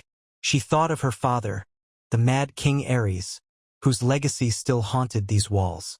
She recalled how Robert's rebellion ended with the sack of King's Landing, how her mother had fled across the sea while pregnant with Daenerys. Now, here she was, returned at the head of an army too vast to be ignored. If the city refused to open its gates, it would face the same fate it once delivered to House Targaryen, but with dragons on the attacking side. Drogo joined her on the ridge, a cloak draped over his shoulders against the evening chill. He studied the walls across the river, his expression unreadable. "A mighty place," he remarked. "Not like the pyramids of Meereen, but large enough." She exhaled. "Once, my ancestors conquered this city and built it into the capital of a unified realm. That unity has been shattered. If I want to make it whole again, I must first bring these walls down, or persuade them to open." Drogo placed a warm hand on her shoulder. "Then let us see if they will kneel." At dawn, Daenerys rode forward under a banner of parley, flanked by a large retinue of Unsullied and Dothraki. She halted within bowshot of the city gates, letting the watchers on the walls see her banners. The Red Keep loomed behind them. Gold cloaks stood on the battlements, crossbows at the ready, but they did not fire. From the highest tower, the royal banner flapped in the breeze. A crowned stag and lion conjoined on a field of red, signifying the union of Baratheon and Lannister. Her herald, a freedman from Astapor with a ringing voice, proclaimed Daenerys's demand. "Open your gates and welcome your rightful queen. Stand down in the name of Daenerys Targaryen, the first of her name, breaker of chains, mother of dragons, and rightful ruler of the Seven Kingdoms." The gates did not open. Instead, a small procession emerged, crossing the open ground with careful steps. They were dressed in finery, though dust clung to their hems. At the head stood Pycelle, Grand Maester to the crown, his white beard trembling with each shuffle. A tall knight in white armor accompanied him, face hidden behind a helm. Behind them came several members of the city's nobility, or so Daenerys assumed. They stopped at a prudent distance, in the shadow of the gate towers. The Grand Maester called out in a quavering voice, "Her Grace, Queen Regent Cersei Lannister, and the King Tommen Baratheon, bid you welcome if you come in peace." but they cannot yield the city to foreign invaders. They beg you to spare the small folk and propose negotiations. Daenerys reined her horse forward a few paces. In a clear, firm voice, she responded, I come not as an invader, but as the heir of House Targaryen, to claim my birthright. I do not seek to harm innocents. Yet if the gates remain closed, the city will be besieged. War has raged across this land for too long. End it now, open your gates, and no harm shall come to those within. She heard muttering among the envoys. The tall knight in white, presumably a member of the Kingsguard, spoke in a clipped tone. King Tommen is but a boy, forced into a war not of his making. If you would avoid needless bloodshed, come to the Red Keep with a small escort. Parley with the Queen Regent. Daenerys had no desire to place herself in Cersei's clutches. She remembered the stories of treachery, how Cersei Lannister might greet one visitor graciously while a knife slid between the ribs. But here the city was at her mercy. She looked to Drogo, who scowled, reading her thoughts. A trap, he growled. Better we burn a hole in their walls and drag them out. Daenerys weighed her options. The city was massive, and a siege could cost thousands of innocent lives. She considered her vow to be a different kind of ruler, one who spared the small folk if at all possible. Tell your queen, she said at last, that I shall speak with her, but only in a secure place of my choosing, outside these walls. The Grand Maester shook his head, quivering with nerves. Her Grace is not likely to. He was cut off by a roar overhead. Drogon swooped low, passing directly above them, black wings beating the air. The envoy recoiled, panic in their eyes. Daenerys lifted her chin, letting them see her unwavering poise. That is my final offer. I will grant an audience outside the city, in full sight of both our armies. Cersei Lannister may come if she wishes to negotiate peace. Otherwise, I will have my dragons reduce these gates to ash. The envoys scurried back inside, the gates slamming behind them. Time stretched as Daenerys and Drogo waited in the dusty sunlight, the tension crackling. Her heart hammered. She did not trust Cersei, but if there was any chance to avoid a bloodbath, she had to offer it. The city walls remained silent for the better part of an hour. Then, with a grinding of gears, the gates opened again to permit the same group of envoys. This time, they had a litter with them, and a handful of Lannister soldiers marching in close formation. Daenerys's outriders tensed, ready for treachery. But no attack came. The litter halted halfway between Daenerys's host and the gate. The curtains parted, and out stepped a regal woman with golden hair coiled atop her head. Queen Regent Cersei Lannister. She wore a gown of crimson silk embroidered with golden lions, and a necklace shaped like a lion's head. Her expression was serene, but her green eyes held the glint of poison. Beside her stood the tall Kingsguard knight in white plate, Sir Robert Strong. Some said, though rumors abounded, that he was a monstrous creature under that armor. Daenerys rode forward at a measured pace, flanked by Ser Jorah, Grey Worm, and a handful of Unsullied. Khal Drogo also came, an imposing presence that dwarfed any normal retinue. Dragons circled high overhead, casting shifting shadows on the ground. When Daenerys halted mere yards from Cersei, she found it surreal to see this woman face to face. The queen who had orchestrated so much suffering, who was said to have manipulated king after king to maintain her power. Cersei's lips curled in an almost polite smile. You have come a long way from Essos, Daenerys Stormborn, and you have clung to a throne that was never yours, Daenerys replied evenly. We can exchange courtesies, or we can be honest about where we stand. Your city stands on the brink of ruin. My dragons and my army are all around you. Surrender now, and we can avoid devastation. Cersei's smile did not falter. What does a Targaryen queen know of mercy? Your father burned men alive for sport. Your brother's misrule ignited a realm in rebellion. And now you come with savage horse lords and monstrous beasts to do the same. Daenerys fought a surge of anger. I am not my father, and if I were half as mad as you claim, King's Landing would already be in flames. I have liberated slaves across the narrow sea. I have offered terms of surrender to every city we approached. I do not seek to burn the innocent." Cersei turned her gaze to Drogo, arching an eyebrow. "So you say, but your call does not strike me as a peaceful man." Drogo showed his teeth in a feral grin. "I do what is needed for my Khaleesi." Cersei's eyes flicked between them, weighing the dynamic. "And what is it you want, Daenerys Targaryen?" "The Iron Throne by right. The subjugation or dismissal of all those who oppose me." Daenerys's voice remained calm. "For a start, you will release any who have been imprisoned for refusing to bend the knee to your false king. You will cede authority at once, publicly declare Tommen's abdication, and the city's gates will open to me without conflict." Cersei let out a small, bitter laugh. "You ask that I betray my own son? You truly are your father's daughter." "Tommen is not truly your son by the rightful king," Daenerys said in a steely tone. "But we need not delve into that. If you prefer, he may remain in the Red Keep unharmed, provided he renounces any claim to the throne. Let him live in comfort rather than die in pointless bloodshed." For a fleeting moment, something flickered in Cersei's eyes, an emotion akin to sorrow or regret. Then it hardened into contempt.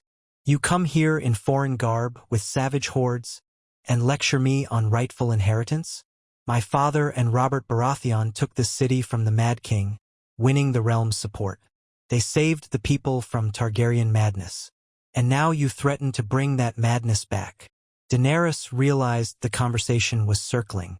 She had hoped Cersei might see reason, but pride and cunning clung to the Queen Regent like a second skin. "Your father is dead," Daenerys said bluntly. "Robert Baratheon is dead. Joffrey is dead. Your entire line is built on shifting sand. The realm is in pieces, and you cannot hold it together with honeyed words.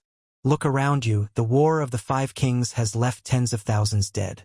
Do not condemn this city to the same fate." Cersei's lips pressed into a thin line. The wind tugged at her golden hair. Behind her, the silent Kingsguard loomed, the stench of something foul emanating from beneath his armor. "You speak of condemnation," she said softly. "Yet you come to condemn us all if we do not yield. If you want King's Landing, come take it. But know this, the moment your savage armies breach these walls, my men will burn the city rather than let you have it. We have stores of wildfire beneath the streets, enough to turn King's Landing to green flame. Thousands will die screaming. If the city cannot be ours, it will be no one's." A chill ran down Daenerys' spine, remembering the story that her father had once threatened to ignite caches of wildfire throughout the city. The Mad King had been thwarted, but the memory still lived. She glanced toward the walls, imagining green conflagrations devouring everything and everyone inside. "I will not allow you to commit such atrocity," she hissed. Cersei raised an eyebrow. "And how will you stop me?" "By burning us first." For a tense moment, neither spoke. Daenerys saw the glint of mania in Cersei's eyes and realized, with a sinking feeling, that the Queen Regent might be willing to carry out this threat. Perhaps she had learned too well from her father, Tywin, that scorched earth was sometimes a valid strategy. Or perhaps she had inherited her own brand of madness. Drogo's hand rested on his arak. He did not understand the details of this talk of wildfire, but he saw the threat and read his Khaleesi's tension. "Then we will ride through your walls before you can light your flames," he growled. Cersei only smiled in that predatory way.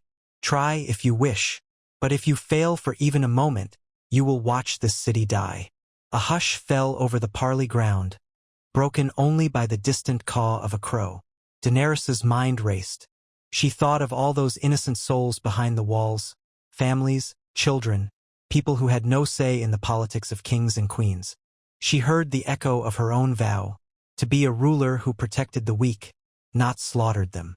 Yet if she retreated now, her entire campaign would be for nothing. Cersei had trapped her between mercy and victory. "Let us not be hasty," Grand Maester Pycelle mumbled, fumbling with the chain around his neck. "There may be some arrangement that can be reached." "Silence," Cersei snapped. Then, to Daenerys, she said coldly, "Leave this city at once. Return to the foreign lands that birthed you and your dragons, or face the fires. Those are your choices. Daenerys's blood pounded in her ears. She considered unleashing Drogon that instant, letting him melt the Queen's Guard into slag. But would it spark a chain reaction that ignited the wildfire? The risk was too great. You will regret this, she managed in an even tone. I offer one last warning. I am the rightful queen, and I will rule these 7 kingdoms. One way or another, King's Landing will be mine. Cersei inclined her head as if hearing a child's threat. Try it then, she said, and we will see if your father's fate awaits you. With that, Cersei turned, the litter pulled around by her servants, and returned to the gate. Daenerys felt a tremor of rage and dread. Drogo's face was stormy with anger, and she knew he ached to simply storm the walls. But the wildfire threat could not be ignored. They rode back to their camp, the tension palpable in every step.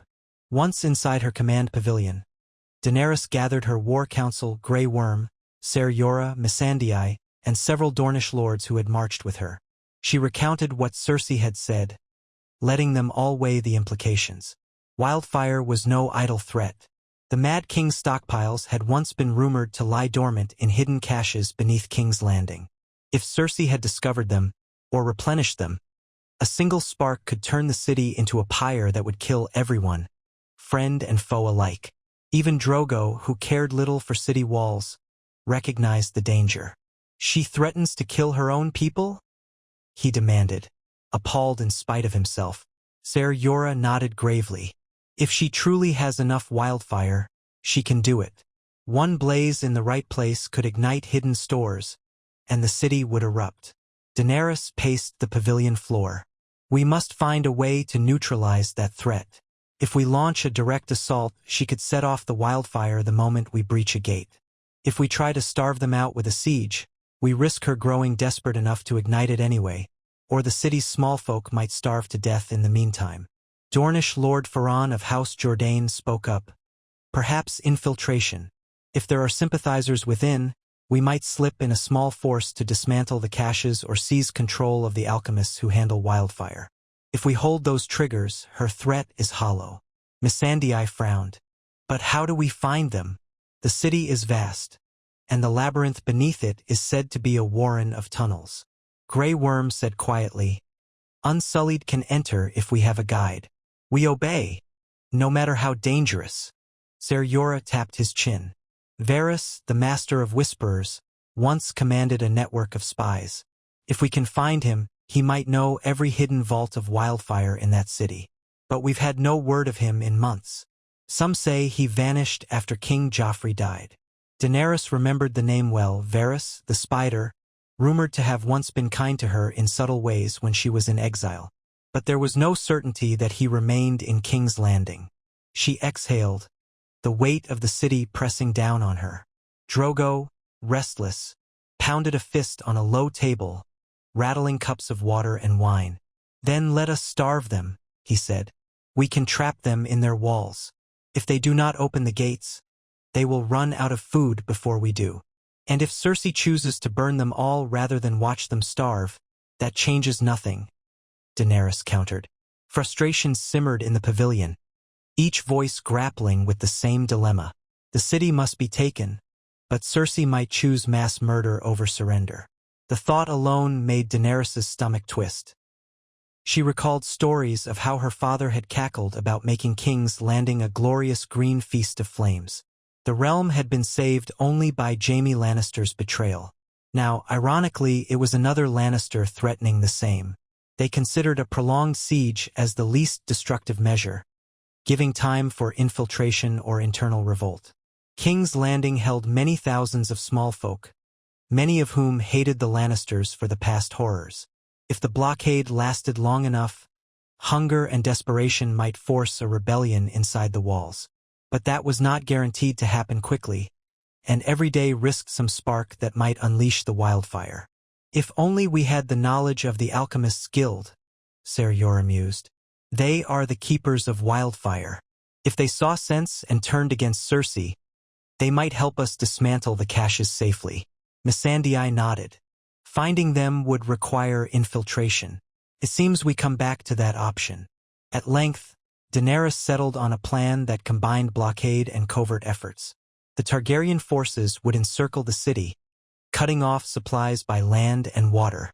She would send discreet agents into King's Landing, some freedmen who knew how to move quietly, a few Dornish spies adept at subtlety, and any Westerosi who could blend in. Their mission: to locate the wildfire caches, gather intelligence on the movements of Cersei's men, and encourage covert support from the small folk. With luck, they might reduce the risk of an all-consuming blaze. Still, it was a perilous gamble. Daenerys ended the council meeting with a heavy heart. She knew that a single misstep could lead to a horror that would rival the darkest chapters of her father's reign. "Let me be worthy of what I claim," she whispered after the council had dispersed, pacing alone in the lamplit pavilion. "Let me find a way that spares these people." Outside, the camp spread like a vast city of tents, with cooking fires flickering, horses stamping, and the hushed murmurs of thousands of men settling in for the night. At the perimeter, the dragons dozed fitfully, occasionally lifting their heads to screech at passing shadows. Drogo was nearby, deep in conversation with his blood riders, discussing how best to seal off every road leading to King's Landing. Days bled into weeks as the siege began in earnest. The Targaryen host set up fortifications along the major roads, constructing ditches and wooden palisades to prevent food caravans from slipping inside. Smaller detachments patrolled upstream and downstream to intercept river traffic. King's Landing's gates remained locked, the walls bristling with archers and scorpions. Every once in a while, Daenerys or Drogo would ride near the city, letting the watchers see the dragons. Fire would burst forth in the sky, a reminder that the queen's patience was finite. Yet Cersei did not yield. From time to time, Daenerys received mocking messages delivered by half-frightened heralds. They always bore the same refrain: "If you dare to breach the city, you doom it." Little by little, unrest seeped through the walls. Refugees who fled the city at night risked arrows from the gold cloaks, but a few made it to Daenerys's lines, confirming that bread was growing scarce inside, and that fear of wildfire gnawed at every heart. Amid this tense stalemate, Daenerys's infiltration teams snuck inside. Some were lost, presumably caught by the gold cloaks. Others reported small successes: maps of certain tunnels, rumored locations of alchemist workshops. Whispers emerged that the Alchemists' Guild was controlled by Cersei's loyalists, who guarded the caches obsessively. Another rumor claimed that the High Sparrow, the leader of a powerful religious movement in the city, despised the Lannisters and might be an ally. Yet his zealotry left Daenerys uncertain whether he would embrace her, a foreign queen with dragons and Dothraki at her side. As the weeks dragged, morale in the Targaryen camp remained relatively strong. They were well supplied from Dorne and the Stormlands, but every passing day meant the city might inch closer to that catastrophic spark. Daenerys took to riding along the outskirts at dawn, her heart growing heavier each time she witnessed the hungry faces of refugees. Did they blame her for their plight, or did they curse Cersei's obstinacy? Possibly both. She tried to distribute some food, but the needs of tens of thousands were too great. Hunger was a cruel weapon. Khal Drogo grew restless, as did many Dothraki who craved a more direct confrontation. Daenerys used them as patrols to ensure no relief force sneaked up from the north or west, but the waiting chafed. Whenever Drogo pushed for an immediate assault, Daenerys repeated that the cost might be the city's total destruction. She saw how that rankled him. He had crossed a sea to claim the world, only to be stymied by a cunning foe with an alchemist's toy. Yet he deferred to his Khaleesi's counsel, trusting her vision. One gray morning, as the camp stirred under a leaden sky, a hush fell across the men near the western pickets. Word spread that a highborn visitor approached under flag of truce. Daenerys, summoned hastily, arrived at the perimeter, mounted on her silver mare. There, flanked by a handful of Tyrell retainers, was Ser Jaime Lannister himself, the Kingslayer. Daenerys recognized him from descriptions. Tall, golden-haired, clad in gilded armor. He wore no helm, letting the drizzle wet his hair. On one hip he carried a sword, on the other a golden hand strapped in place of the one he had lost. His expression was as if carved from stone. Ser Jorah and Grey Worm stepped forward, suspicious. Jaime dismounted, raising empty palms to show he meant no immediate harm. "I come in peace," he said, voice tight. "I must speak with Daenerys Targaryen. We have matters to discuss that concern the fate of everyone in King's Landing." Daenerys regarded him warily, remembering that Jaime had slain her father. Could this be a trick orchestrated by Cersei, or was he acting of his own accord? She nodded for Ser Jorah to search him, and Jaime permitted the pat-down without complaint. Then he was escorted on foot into Daenerys's presence. Dothraki riders hovered close, arcs half-drawn. "I expected a monster," Jaime said quietly, meeting Daenerys's violet gaze. "You are far from that." She studied him. "Yet you called my father a monster and put a sword in his back." Jaime gave a bitter smile. "Your father wanted to burn the city. I will not apologize for stopping him. Now it appears my sister may do the same. Perhaps I am doomed to be the one who kills kings or queens to prevent madness." Her chest tightened. "Why have you come, Kingslayer?" His jaw set. "Because I believe you have no desire to commit mass murder. Nor do I. But Cersei, she would destroy the city out of spite if she cannot keep it. She has lost too much, and fear and hatred guide her now. I have tried to reason with her and failed. I stand here to propose a way to save King's Landing from wildfire." A jolt of hope flickered through Daenerys. "Speak," she said warily. Jaime's words tumbled out, laced with regret and desperation. He explained that there were indeed large caches of wildfire left from the Mad King's era, augmented by new stocks created under Cersei's orders. The Alchemists' Guild controlled them, but their loyalty was bought. They would not hesitate to ignite them if Cersei commanded it. Jaime believed he could quietly guide a strike team to key storage points, neutralizing the ignition lines or capturing the alchemists. Once those sites were secured, Cersei's threat would ring hollow. The city would have no reason not to surrender. "But why would you betray your sister?" Daenerys demanded, suspicious. "Loyalty to House Lannister." Jaime's eyes flashed. "Cersei is my sister, and I have done monstrous things in her name. But I will not watch 500,000 people burn. I killed your father for the same reason. And Tommen, my son," he admitted in a broken whisper. "He cannot stand against his mother, nor can he stand against you. This war is madness. If we can spare the city, let us do so." Daenerys exchanged a glance with Ser Jorah, then looked to Drogo. The Khal frowned, uncertain, but not dismissive. She considered the risk that Jaime was luring them into a trap. But everything about his demeanor reeked of grim sincerity. He was a man bearing a weight too heavy to bear alone. "Tell me how," she said, "and I might consider your plan." Jaime laid it out. He would guide a small force, Unsullied, whose discipline he had witnessed on the battlefield, through a discreet gate at night, a portion of the city's underground labyrinth that only he and a handful of others knew. From there, they would reach the key alchemist's workshop. If they seized it quickly, took control of the green liquid and the hidden fuses, the threat of incineration would vanish. Then, with the city deprived of wildfire, Daenerys could approach more confidently. Jaime urged them to act swiftly, for the longer the siege dragged, the more likely Cersei was to do something rash. Ser Jorah asked the question that clung to everyone's mind. "What of you, Kingslayer? If we succeed, what do you gain?" Jaime's gaze flicked to Daenerys, then away. "I want to spare Tommen, if I can, from the same fate as Joffrey or Myrcella. I have learned enough of war to know that children pay the price for our sins. And if your queen truly wants a realm at peace, then perhaps the Lannisters can find a place in it. Or so I hope." His face twisted, as though the words tasted bitter. "I have fewer illusions now." Daenerys studied him with a solemn air.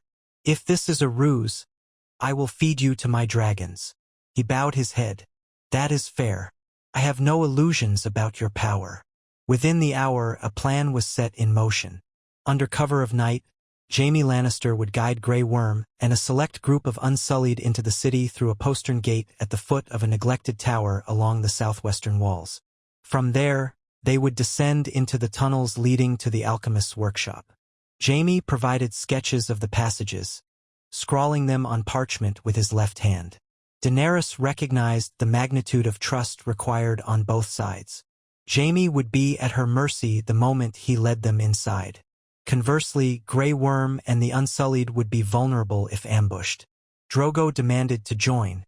Jaime refused, pointing out that a Dothraki Khal, as conspicuous as the sun, would stand out in the city's cramped corridors. Daenerys agreed with Jaime's assessment. If we rely on stealth, we must minimize risk. Grey Worm and a handful of his best men can move silently. Once the caches are secure, they'll signal. Then the rest of us can approach the walls without fear of wildfire. Drogo bristled but conceded. He would position a large contingent of Dothraki near that section of the wall, ready to storm in if the infiltration succeeded or if anything went awry. Daenerys would remain outside with the main host, prepared to respond at a moment's notice. Night fell, heavy with low clouds that blotted out the moon. The city lights shimmered across the river. At the appointed hour, Jaime, clad in a dark cloak over simpler armor, moved to the rendezvous with Grey Worm and 20 Unsullied. Ser Jorah stood by, tensely watching every movement.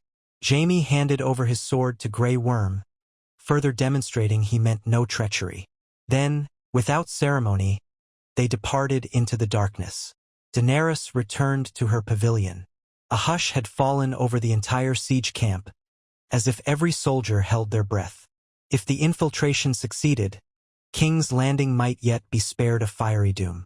If it failed, or if it was a trick, she shuddered, trying not to imagine a green inferno consuming the capital.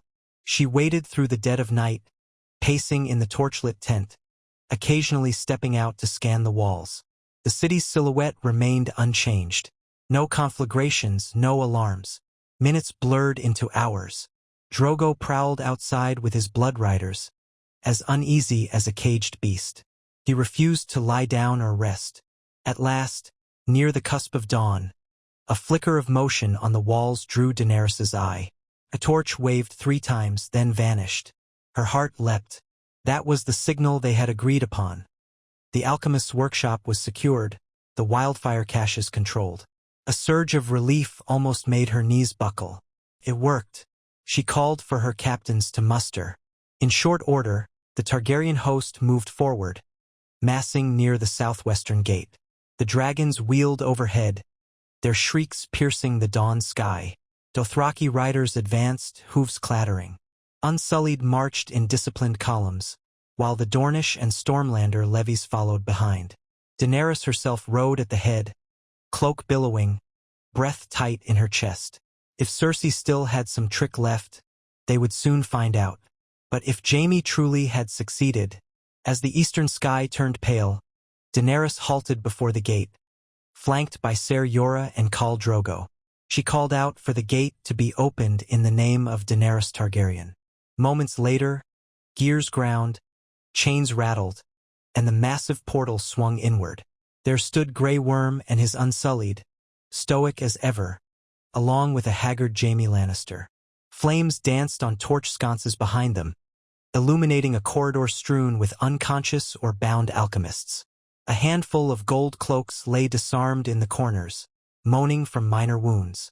"It is done," Jaime said, voice hoarse.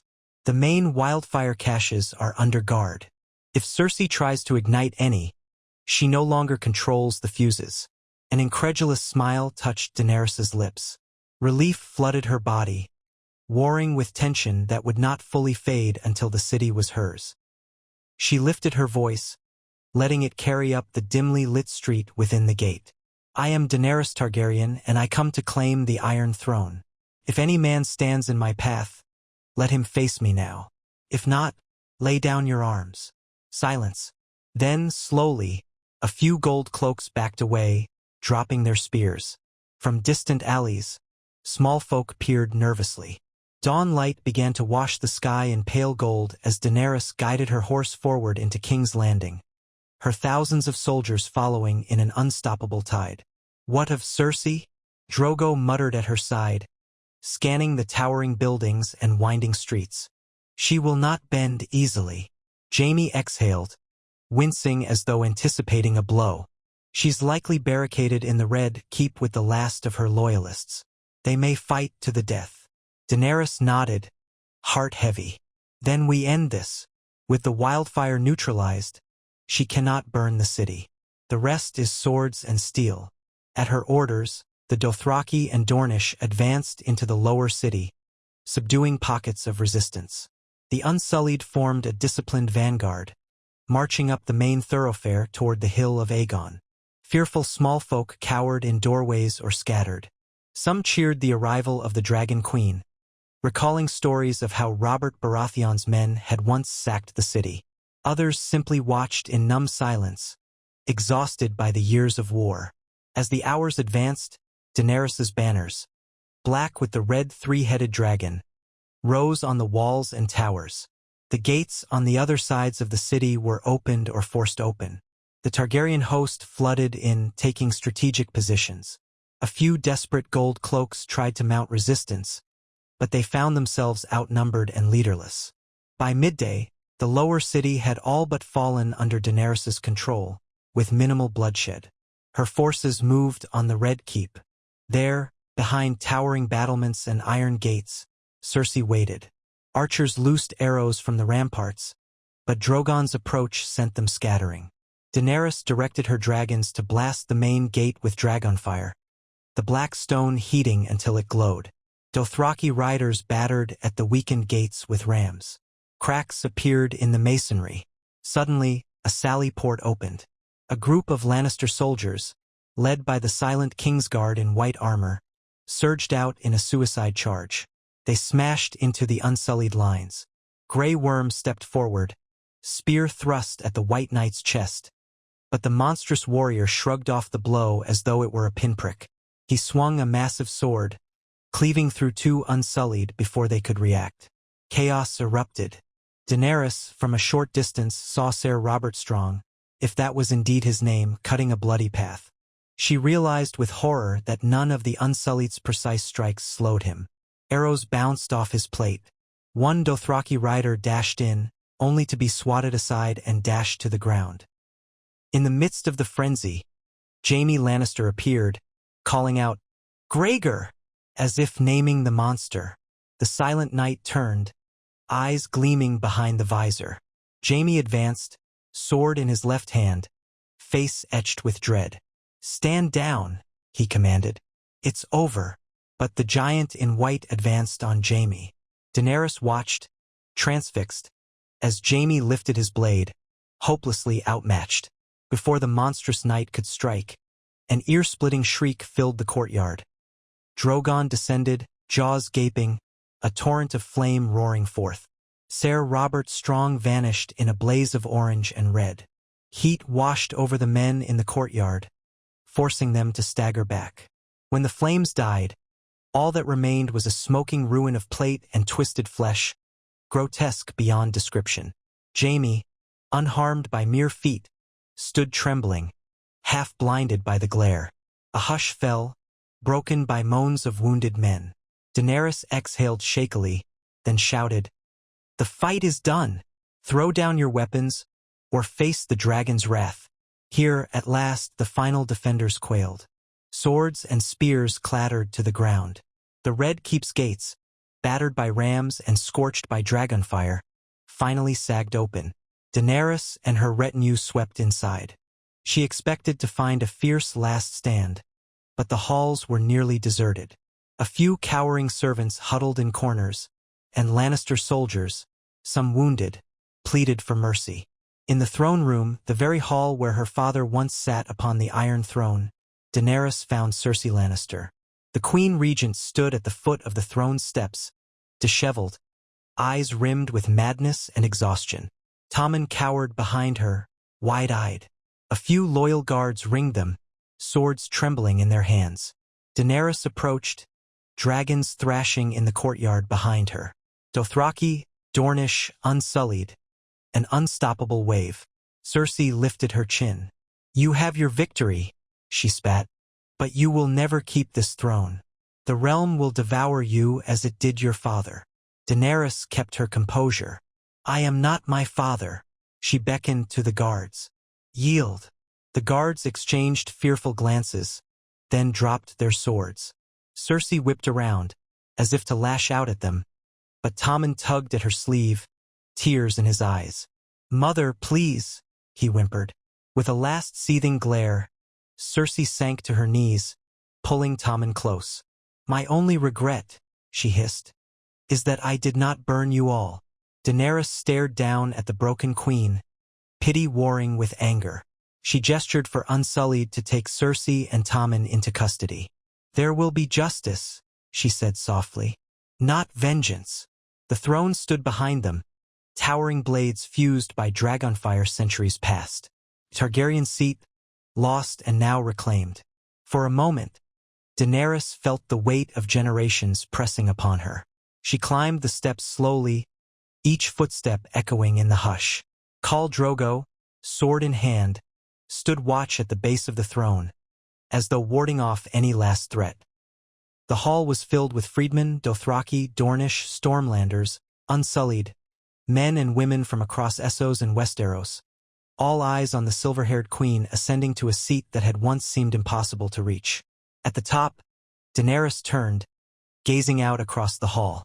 She saw Jaime Lannister among the onlookers, battered and stunned. She saw Ser Jorah, loyal to the end, and Missandei with tears shimmering in her eyes. She saw Grey Worm, stoic as ever, though wounded in the fray. She saw countless faces, some brimming with hope, others with awe or fear. And she saw Drogo, the resurrected Khal who had defied death to stand beside her. The air felt heavy with history. Daenerys rested her hand on the cold metal of the throne's arm. The edges of the swords, hammered into grotesque shapes, glinted in the torchlight. Once, she had only dreamed of this moment. Her father's seat reclaimed, the dragons overhead, an army at her command. Now it was real, and the cost had been immeasurable. The city lay at her feet, battered but not burned. She took a breath, then spoke in a voice that carried across the throne room. "I am Daenerys Stormborn of House Targaryen, mother of dragons, breaker of chains, the unburnt and rightful queen of the Seven Kingdoms. I claim this throne by blood and by conquest. Let any who would contest me stand forth, if they dare." Silence. Even those who harbored doubts or resentments remained mute. The city had bowed before the unstoppable power of the Khal and the queen. Daenerys allowed herself a single heartbeat of triumph. Then she resolved that the true challenge lay ahead: to rule justly, to repair a war-torn realm, to unite houses that had been enemies for generations, to feed a city half-starved from siege. She must show them that she was more than the daughter of the Mad King. She must prove worthy of the throne she had won. As she settled on the Iron Throne at last, with Drogo standing guard and dragons roaring outside in the sky, Daenerys Targaryen felt a mingling of hope and trepidation. Fire and blood had brought her here, but it would take compassion and wisdom to keep her there. She gazed over the battered hall, hearing the muffled cries of relief from the city beyond, and silently vowed that she would lead them into a better dawn. The Targaryen banner flew over King's Landing, and the realm had a new queen, one shaped by the Dothraki Sea, by the flames of Astapor, by the discipline of the Unsullied, and by the will to break every chain. Thus ended the reign of the Lannisters in King's Landing. Thus began the rule of Daenerys and Drogo, queen and Khal, bound by fate, forging a new dynasty that would forever alter the course of Westeros. And though many trials still lay before them, bitter lords in the north, restless ironborn at sea, the mysteries of winter beyond the wall, they met each challenge side by side, their bond unbroken by death or destiny. For in the end, the dragon and the stallion had indeed mounted the world, and the Seven Kingdoms would never be the same again.